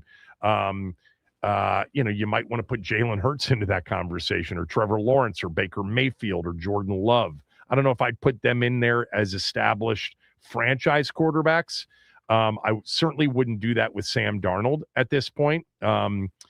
And then, everybody else gets slotted in there somehow. Drake May and Caleb Williams and Jaden Daniels have only played two seasons. And in the case of Jaden, really only one season at this point. I would have Jaden a little bit higher. I'd have him at number 9. So I think it's a little bit too low on the list. Anthony thinks it's just right. And I think if Jaden plays, regardless of the supporting cast, he'll be much higher on this list this time next year. This time last year, he was number 5 on the list. Skip, go ahead. Hey, Kevin, sorry about the phone issues. But that's all right. I think it's just right. I agree with Anthony because he's only been in the league 2 years, and one of them he missed almost the entire year, and that was the question mark with Jaden Daniels. It was never his talent. It was never his production in college. And I don't think anybody's questioning it being a one-off year for him to have such a great year. I think people believe in his talent and production. Right. It's just the question mark about his availability. Yes. I look, I think, Skip, I think you're spot on with most people who aren't just locked into their own team and into recency bias. I think those that really pay attention to the league as a whole and teams outside of their own market understand that what you saw in 2024 was legit.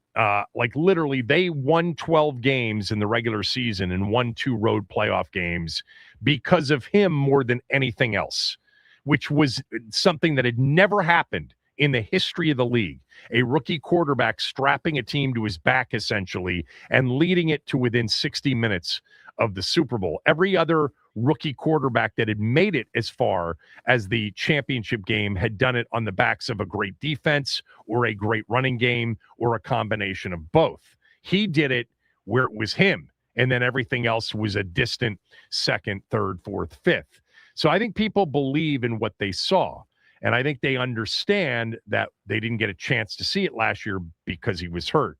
But to your point, that is the recency bias, is that he didn't and couldn't stay on the field healthy. Now, let's face it, they sat him for the final 4 games. He could have probably played those final 4 games. But still, the number of times that we saw him banged up during a game, forcing him to miss future games, was 3 times. 3 different injuries, and people are concerned about his body type, his body frame, and whether or not what we saw last year could end up being more the norm. What's ironic about that to me, Skip, is that some of these elite level quarterbacks established have had many injury seasons. Lamar Jackson, Joe Burrow, and just last year, for the first time, Patrick Mahomes. But Burrow and Jackson in particular have missed seasons and a lot of games, and they deserve to be there. Jaden hasn't had enough of those great seasons that they've had to earn that right to be there. But it's interesting that we are concerned about Jaden's availability moving forward, or many people are, and we've already got proof that Joe Burrow and Lamar Jackson are a question mark every season. That's true. One went to a Super Bowl and the other won 2 MVPs. So yeah, no, they've had more good years, no doubt. They've been in the league longer. Had more opportunities. To answer your final question, I think he's going to be well within the top 10, if not top 5 again, if he stays healthy for the year. Thank you as always, Skip. Let's go to Samaj. Samaj, go ahead. Hey, Coach, how you doing, man? I hope up, you enjoyed your time off. Glad to have you back, man. It's always good when you're on your airways on your own show with your format. Love it, Kev. Thanks. Yeah, real quick. I kind of blend with both you guys' takes. I take Anthony's take, and I apply to which you've been mentioning for the most part for the last few minutes, and that is, out of sight, out of mind, the national perspective. Not really the local paying attention that we would do in Bergen Gold Nation. So I agree with Anthony's taking that he's dead up, 12 for the most part, solely based on last year. And again, out of sight, out of mind type culture. We're a microwave culture these days. I hate it, but it is what it is, Coach. And then I agree with you that realistically, everything healthy, Jaden's top 5, and that goes to my answer to your second question. If he's healthy and the team is relatively healthy offensively, he'll be back again in the top 5. The dude's the truth. So, time's just going to show that, and hopefully everything just stays well in his personal life and with health and all. But we got one, Kev. There's no doubt about it. J5 is the man. Thanks for taking my call as always. Yeah, thanks so much. This from Dan. Dan writes, I can't believe he was tied for 10th. What are you guys talking about? I would add Baker Mayfield, Jordan Love, Brock Purdy, and Trevor Lawrence and put them ahead of him. He's barely top 15, and I didn't even mention Hurts. I'm actually a little bit surprised that some haven't said, oh, this is way too high, because I think recency bias is a real thing, and sometimes you get clouded by what caused your recent feeling. And many people have described it even nationally as it was a step back year on the field. And of course, those of us that were paying attention understand that that's actually not even possible because he wasn't on the field for more than 7 games in total, 4 games start to finish, which is just way too small of a sample size. But I am a little bit surprised that nobody's come in and said, I actually think it's too high. Let's go to JYD. JYD, what do you say?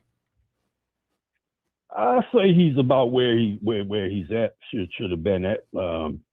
I will say where he'll be a year or two from now. I can't really say because you have to look at, 9 times out of 10, maybe McLaurin is not here no more, and he'll have a whole new host of receivers or whatever, and so you never know or whatever. And we don't know, how this thing is going to work out with the coordinator. Well, we can. You can say, and you can say, hopefully they'll put better people around him. But I believe in him, so I think he'll be high on this list in the future. Because I would just look at him. Look at him. Okay, like here's but just looking at him, I have to go with, if you're not available, and I can only go with the picture that I see. And right now, he has to start. He's got to get back in there and prove himself all over again. I know Washington fans, they love him and all like that and this and that. Well, football is football. And if you take your heart and all that out of it and put your full football mind into it, he has to go out there and prove all over again that he can play 17 games or more. I hope he feels that way every year, even after his best years. Thanks, JYD, as always, for the call. I think the best players always feel like they've got something to prove. And look, in the NFL, these seasons, man, are standalones. Things change so dramatically year to year. You can't count on anything. Usually this is the position where you can count on something being consistent. I'll tell you the one quote that got me a little bit. And I was thinking about just the list of a category of players described as one NFL GM described Caleb Williams when he said, he's the most dynamic of the group. He's got the arm talent and overall athleticism suited for today's game. I think Caleb Williams is a dynamic quarterback. Don't get me wrong. I think he is athletic. I think that he is a playmaker. I think that there's a lot of, by the way, one defensive coach said he's wildly erratic. I think every play is, sort of available for his own artistic view of what that play should be. There's nothing that you can count on from Caleb Williams. He's got an incredibly strong arm. I don't consider him to be nearly as accurate as Jaden. He is incredibly athletic, but in terms of the dynamics of his athleticism, in terms of how his athleticism plays out on a football field, I still think Jaden is ahead of everybody except for maybe Lamar Jackson. In terms of the dynamic playmaking ability, I think the quarterbacks that are, Josh Allen and Lamar Jackson. And Mahomes certainly is there to a certain degree. He really is. But I think Jaden's ahead of Caleb Williams and everybody else on this list. Like, in terms of, I'd put Caleb Williams on the list. I'd put Jaden ahead of him on that list. In terms of quarterbacks that defensive coordinators would fear the most, and apparently that's why Caleb Williams ended up being number 10, ahead of Jaden Daniels, ahead of Sam Darnold, ahead of Jordan Love, is because of that. But I still think Jaden at his best, 2024, when we saw him, would be an incredibly feared quarterback for defensive coordinators to plan for. I like Caleb Williams. If we had Caleb Williams, I'd be a big fan, but I think Jaden's more dynamic. I think the most dynamic quarterbacks in order are Lamar, Allen, Daniels, Mahomes sort of tied for third. And then maybe a Caleb Williams. Who am I forgetting? Am I forgetting anybody that's truly, from a dual threat standpoint, from a throwing and from a playmaking standpoint, as fear-inducing? Nobody else. Not Jordan Love, not Jalen Hurts. That's the list on that. I'm surprised that Caleb Williams actually is on this list ahead of Jaden. But again, Most recent impression is him in the snow against the Rams, throwing that touchdown pass to force overtime after he ran about 50 yards backwards and threw one up for grabs. I like him. I like the way he plays, and I think that, in the system that he's in, he's going to keep getting better. But one defensive coach, when he said wildly erratic, doesn't always take the layups and still needs to mature into the position. Like, he has some of those what is he doing plays. He's got more of those what is he doing plays of any quarterback on this list. Now, some of those what is he doing, reaction to the start of a play ended up pretty well. All right. Ben Standing is going to join us in his normal Monday spot. I have some thoughts on A.J. Dybantsa's start to his summer league career before the end of this show as well. Kevin Sheehan Show, the Team 980, and the team980.com.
Ben Standing's with us. He's out in California. I think he's attended some of the NBA Summer League games. I don't know. Are you back in Vegas today? Where are you right now? LA or Vegas? Because this is kind of a vacation for you. I don't know many people who go to the NBA Summer League in Vegas as a vacation. Bless your heart for doing so. But where are you, and where is your current vacation in terms of where you are on it right now? I was in Vegas for the past 4 days. Saw the Wizards play 2 games.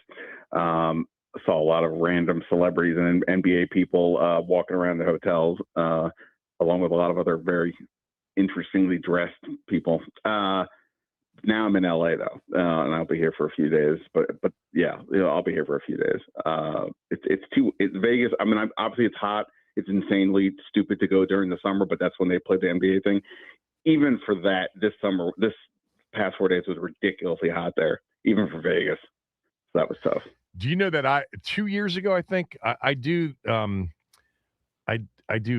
done several Vegas trips during the course of my lifetime, but the last couple of summers with my oldest son living in LA, I met him and my nephew out in Vegas for a weekend.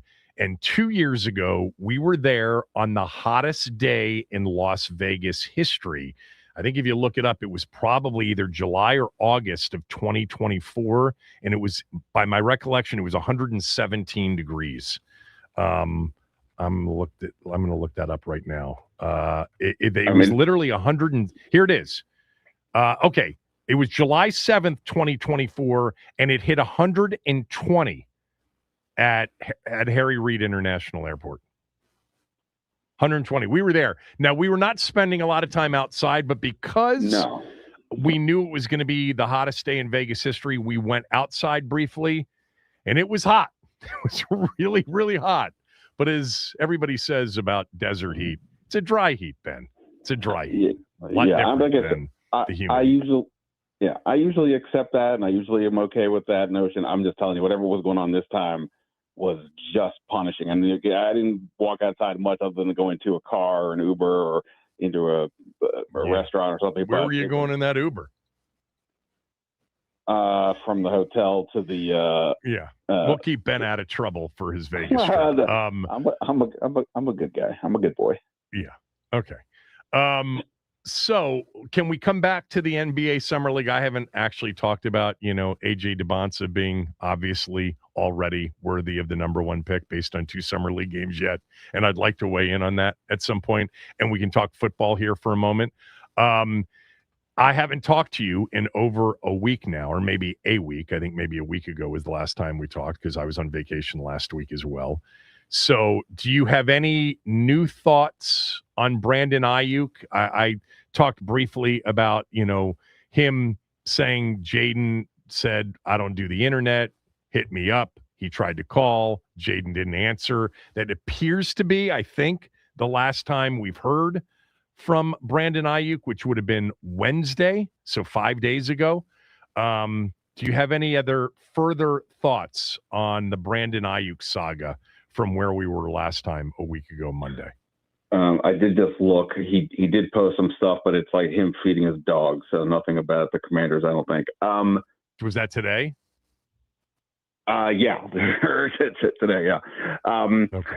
Yeah, no, nothing for me. I mean, I just, like I said, the idea that they are somehow playing a game on all of us just makes zero sense. That would be very bad news for Jaden Daniels. If he's trolling his fan base, that would not be wise. So I don't believe that's the case. So no, I have nothing new. I mean, again, until Washington does something else, either signs a Stephon Diggs or another receiver, or flat out comes out and say, what's the deal? I mean, we've obviously, other than the one time I asked Jaden about this specifically, there's been essentially nothing to be asked. And obviously Quinn and Peters can't say anything about it if they want to bring him in. But when Peters presumably is going to speak with us at the start of training camp, as he does every year, there's got to be a way to bring this up. I mean, like, okay, look, I get you can't say anything, but can you just say you don't want him? Can we do that much? Like, I don't understand, like, why why we haven't gone to that path. But yeah, nothing's changed for me in the last week or so. All right, Ben wrote on his Substack today that Washington doesn't need to sign every recognizable free agent, but here's a list of who actually makes sense on free agents that are still out there that can be signed. Follow Ben on X at Ben Standig and link to his Substack called Last Man Standing. He does a phenomenal job covering our football team, and it's for a couple of bucks, literally a month. That's it. I'm a subscriber. Trust me, Ben is worth it. So, I read this during a break a little while ago, your list of, you basically said, you make a list of players I'd seriously consider. Then you had worth discussing at the right price. Then you have a category, what do we have to lose? And then you have a category, appreciate the memories. And that's it, meaning these are players that actually played for this team recently and are still out there as free agents. So from each of these categories, I want you to give me the one that's most interesting to you. I don't want you to give everybody all of them because I'd like people to subscribe and read. This is a very well thought out, and I read through the entire thing on these. I have a couple of possibilities that I think I would, just barely disagree with you on, but from the category of players that should be considered seriously, you have 5 players on this list. Give me the one that you think is either most interesting or most likely. Yeah, I mean, just to sort of set this thing up, it doesn't matter what your team is. You have a great team, a crappy team. Everybody always thinks, go add another free agent, just go get more help. What's wrong with that? Well, there does become a point where you can't just keep adding people. It doesn't make any sense. The question is, do you have potential starting options, or do you have enough depth? For the most part now, especially after the Rasul Douglas signing, I think they kind of have enough, but there are certainly places that they can upgrade, and sure, they could do better in the starting lineup. For example, this is not necessarily the starting lineup. I have no idea what Trayvon Diggs is up to these days. Obviously, he got let go by Dallas last year, and he's had injuries and all that, but he's still relatively young. This is a guy that led the league in interceptions a couple years ago under Dan Quinn when Quinn was a coordinator, and the Rasul Douglas signing raised the floor. It did not necessarily raise the ceiling. And if Trayvon Diggs, if there's a world where he is right, then that seems like a guy who could hypothetically raise the ceiling. Now, again, it may be completely a non-story. He may just be so far gone that this is not a thing. And look, they obviously haven't signed him. But again, this is sort of just my general point. Sure, could they use a better starting quarterback? Well, we can make that argument, but that guy doesn't realistically exist. So what does exist? There are some players out there who you could say, okay, if I squint hard and things go right, I could see this guy working out. And Diggs is that, to me, would be that type of guy if he is healthy and mentally ready to go. Because it happened late in the last show that I was on a week ago Monday, and you were on with me when it happened, we didn't have a lot of time to talk about it. But why do you think they signed Rasul Douglas? Well, I mean, if you look at the cornerback situation, Trey Amos obviously hasn't practiced at all since fractured his fibula. Let's just assume he's fine and ready for week 1. You got Mikey Sanders still. We kind of know the deal there. He's made some good ball instincts to get interceptions, but he's kind of small to play on the outside. But forget the fact that he struggled in the slot last year. We don't even know how often they're going to even use a slot nickel corner, because of the fact that they're going to play a lot of base. Yeah. And then who's the third corner? I mean, you can tell me about Amik Robertson, but look what he did last year in Detroit. He struggled because he was playing more on the outside. So I think in terms of just who's the third corner on the outside, I don't think they had one definitively. So Douglas is a guy that started a bunch the last few years. It's not a guy that's going to blow you away. And you're like, wow, their corners are strong, but he's at least a viable option. And I think that, to me, it was pretty clear. Even if the first 3 you're pretty good about, I don't know who the fourth guy was. So I think at a minimum, they now have 4 guys that can feel pretty comfortable with. And to me, more importantly, they have a bigger guy on the outside that they can turn to if they want. So your first category of players that are still out there that you think the team should consider, the most interesting of the 5 in that category is Trayvon Diggs. I'm just going to mention one other, and Ben's got 3 others. So go to Ben's X account and subscribe to see who those players are. Because I've talked, about this player here and there since, the first or second wave of free agency ended. He's always been one of my favorite players in the league, and that's Keenan Allen. Keenan Allen. Now, you wrote this, and I tend to agree with you. I think Keenan Allen's going to be a Charger. I think it'll end up that he ends up re-signing with the Chargers. But he played with Anthony Lynn when Anthony Lynn was the Chargers head coach. He is truly one of the most respected locker room guys in the league at that position. He and Terry would be like just incredible in terms of that position and having no diva-ness between the 2 elder statesmen in your locker room at all. The only reason I thought, in addition to, I think that, he's going to probably end up in LA with the Chargers again, is that I kind of view Keenan Allen as what they hope Treylon Burks might develop into, a larger possession contested catch guy that you can throw the ball to in contested situations, and he's got great hands, and he's going to come down with it. And, he's not going to be a yards per catch guy, but he's going to catch, 60, 70, 80 balls that way. And I just wonder whether or not you view Treylon Burks as kind of the same way they might view Keenan Allen.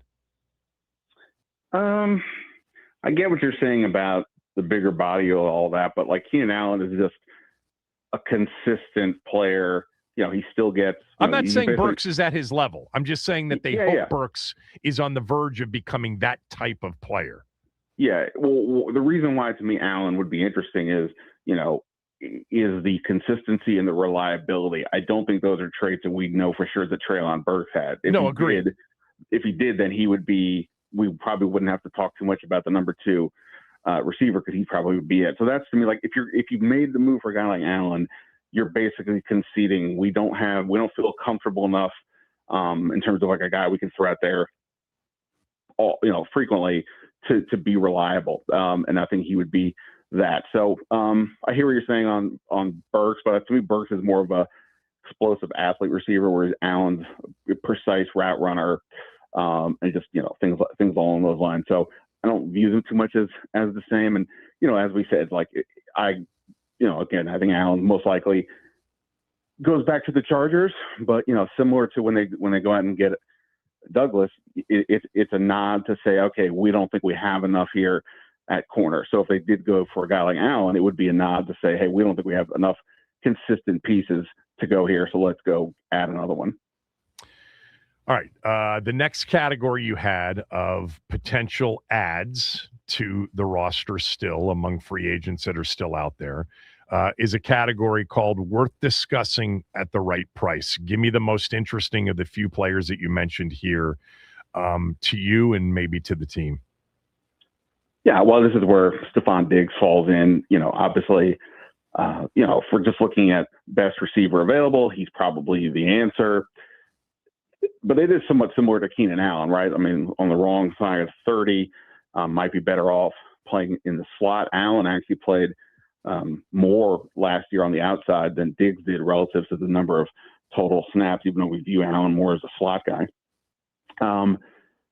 So, yeah, I mean, look, if Stephon Diggs is on this team, you're feeling a lot better about that second receiver spot. Guy gets 1,000 yards every single year. It's not going to be the explosive presence I think some people may think he is, but, he produces, as we know. I think the question here is, it's not the exact same thing as Ayuk, but, hey, there's distractions. There's a lot of off-the-field noise. Including over the last week. Yeah. Yeah. So is that something you want? Now, again, if they're willing to go down the Ayuk route, maybe they're willing to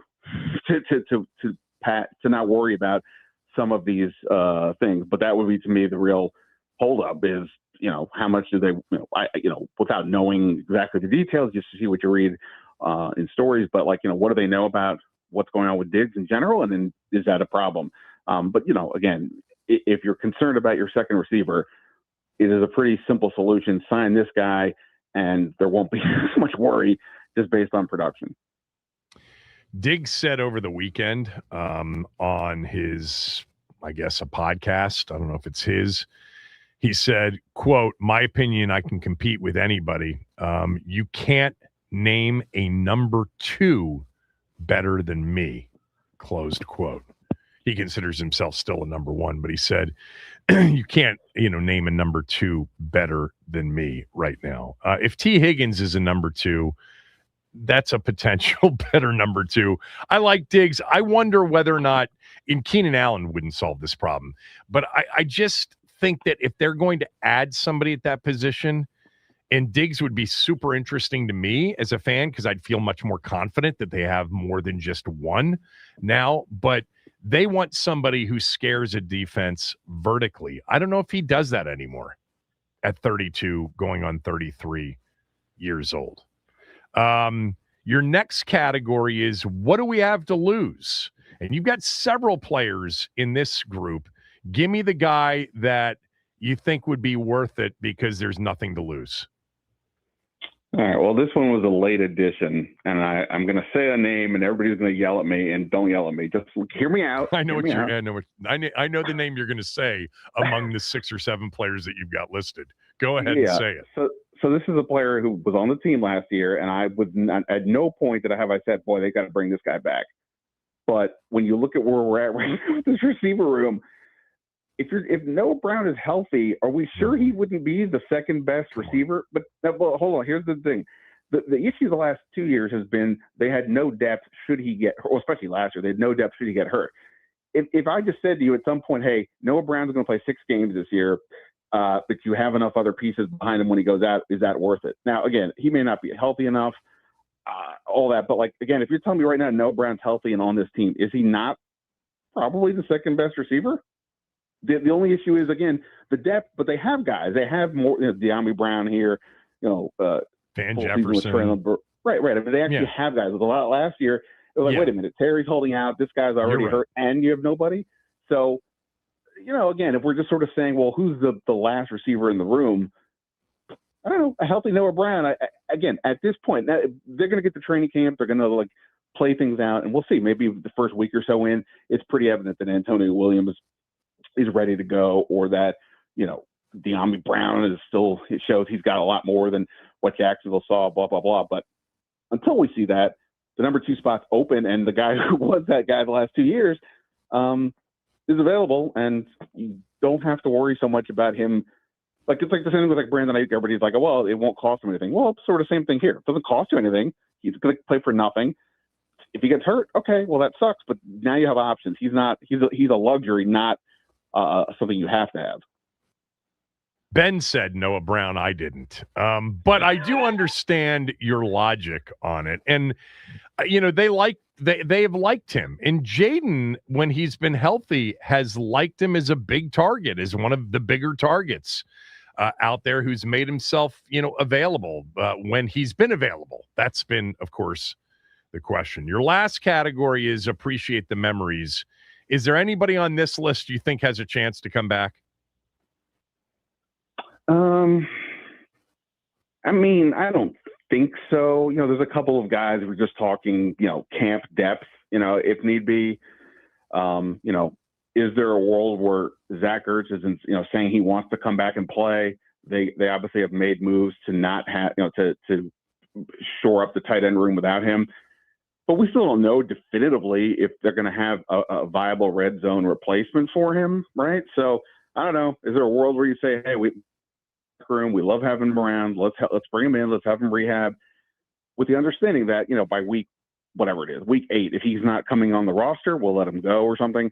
But hey, maybe by that point we've decided we don't have a good enough red zone option. And again, I still would say, well, he's older, blah, blah, blah. They already got, I'd rather see more snaps for Chig and Ben Sinnott and Bates than go back to that route. But again, if we're just talking about a guy that's available and around and can be in your locker room and all that stuff, and we'll see, maybe. But that's probably about it for me. Yeah, that's an interesting one. Because you wouldn't have him for a while based on when he had his injury. Ben Johnson does have in Chicago Cole Kmet and Colston Loveland. He's got two tight ends. I'm not making the analogy to Chig and Ertz. Ertz, though, what you said that just made me think for a moment is he has been a tremendous sort of red zone target with his size and his ability to make himself available, even if it isn't with a lot of space. Yeah, I doubt it, but I think that's an interesting one to consider. Did you see the list of quarterbacks ESPN put out, top 10 ranking for this year or not? I saw who wasn't in the top 10. Right. So yeah, essentially he was tied for 10th. If you read through it, he was tied for 10th with Caleb Williams, Sam Darnold, and Jordan Love. And so they went vote-wise, those four were tied for 10th. So they went to a group of their contributors and said, here's the tie, vote on who, break the tie for us. And Caleb Williams broke the tie. And then Sam Darnold came in first on the honorable mention list. They don't list them alphabetically. So I'm assuming it's, based on, putting a number in front of it. That would be 11 and Jaden was 12. So what are your thoughts about, by the way, only Laramie Tunsil's been on a list so far. Top 10, honorable mention, others receiving votes for all of the position groups they've already done.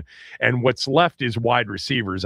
Terry will be somewhere, even if it's not in the top 10, honorable mention or others receiving votes. But what did you make of Jaden coming in at 12, essentially? Yeah. Look, I mean, I totally understand why these lists exist. It's not like I just didn't write a list, so I understand, especially this time of year, why they exist. And, this one is serving people around the league. Cool. I just find it unbelievably short-sighted to put Jaden outside the top 10. Now, if you're saying that this is a longer-term, your thought is a longer-term ranking, and because of the injuries, you just don't know how much you rely on him. Okay, I can understand that to a degree. But if we're just talking this season, again, who?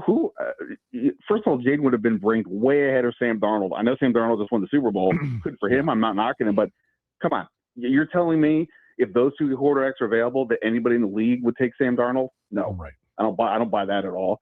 And then also, even in terms of Caleb Williams and Drake May, what Jaden did in the 2024 playoffs far exceeded what either one of those guys did last season in the playoffs. Well, certainly Drake May, who was terrible in the postseason. Caleb had that incredible game against Green Bay and the really exciting overtime finish against the Rams, even though they lost in the snow.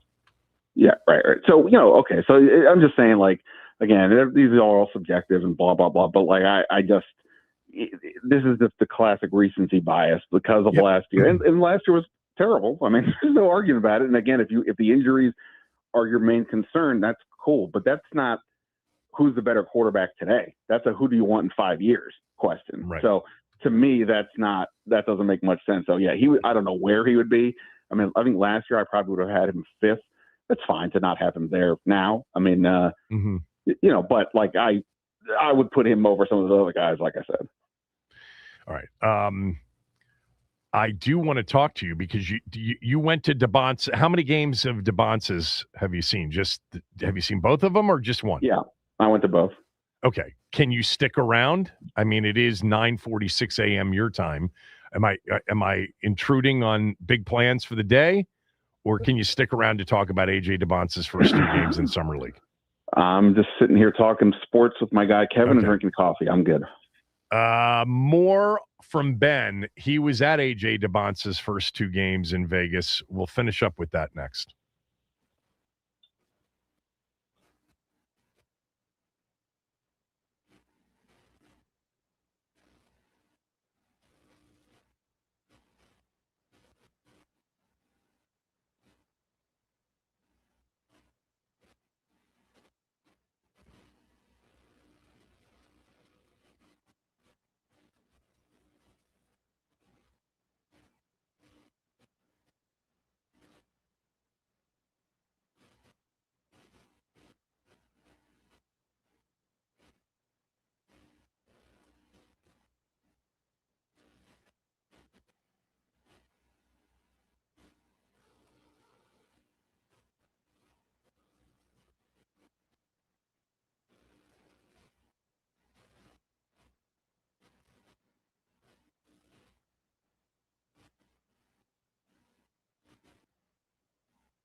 All right, Ben's sticking around because he went to the first two Wizards Summer League games in Vegas, which A.J. Dybantsa played in. He may not play in anymore. That may be it for him. From Seabreeze, he writes, Sheehan, you're already wrong on Peterson versus Dybantsa. Lock it up. The dude's a superstar. I can't tell you how much of that I got over last week. It's just embarrassing for some of you. Seriously. First of all, I liked A.J. Dybantsa a lot. I just thought that Peterson had the bigger ceiling. That was my personal view. We'll see how it plays out. Whatever happens in anybody's career here in these summer leagues isn't because of what you saw in the summer league, people. It has nothing to do with these games. The Wizards beat Sacramento last night. A.J. Dybantsa was awesome, I guess. 23.7 boards, 2 assists, 3 steals, 2 blocks. He played against 3 rookies in the starting lineup and 2 second-year players who were just okay last year for Sacramento. This is not a real environment to measure whether or not the first pick in the draft is going to be a star. Last year's MVP was Kyle Filipowski. Jalen Wilson was the MVP the year before. If I went through the Summer League top teams of the last 5 years, 70% of them are, who's that? I think he's going to be really good. I really do. But it's not because of what he's doing in Summer League. Anybody that says the story is written, they got it right, is an idiot. Ben, you saw both games. Are you about to say that they got it right? Lock it up. He's a superstar. No, well, I was going to emphasize to your point about how Summer League doesn't really matter. Glenn Rice Jr. was Summer League MVP. I want to say it was 2013, and obviously his career never panned out. Well, most of these guys. I mean, Davion Mitchell was in 2021. I loved him coming out of Baylor. And Stick Smith was on the first team. Jalen Smith from Maryland was on the first team. He's now on team number 7 or 6 as a reserve player. That's basically all of them. There just aren't many opportunities when you get to the actual league to play real NBA veterans for all of these rookies. But anyway, what did you see that impressed you, if anything? Because the stat lines were great. The highlights were good.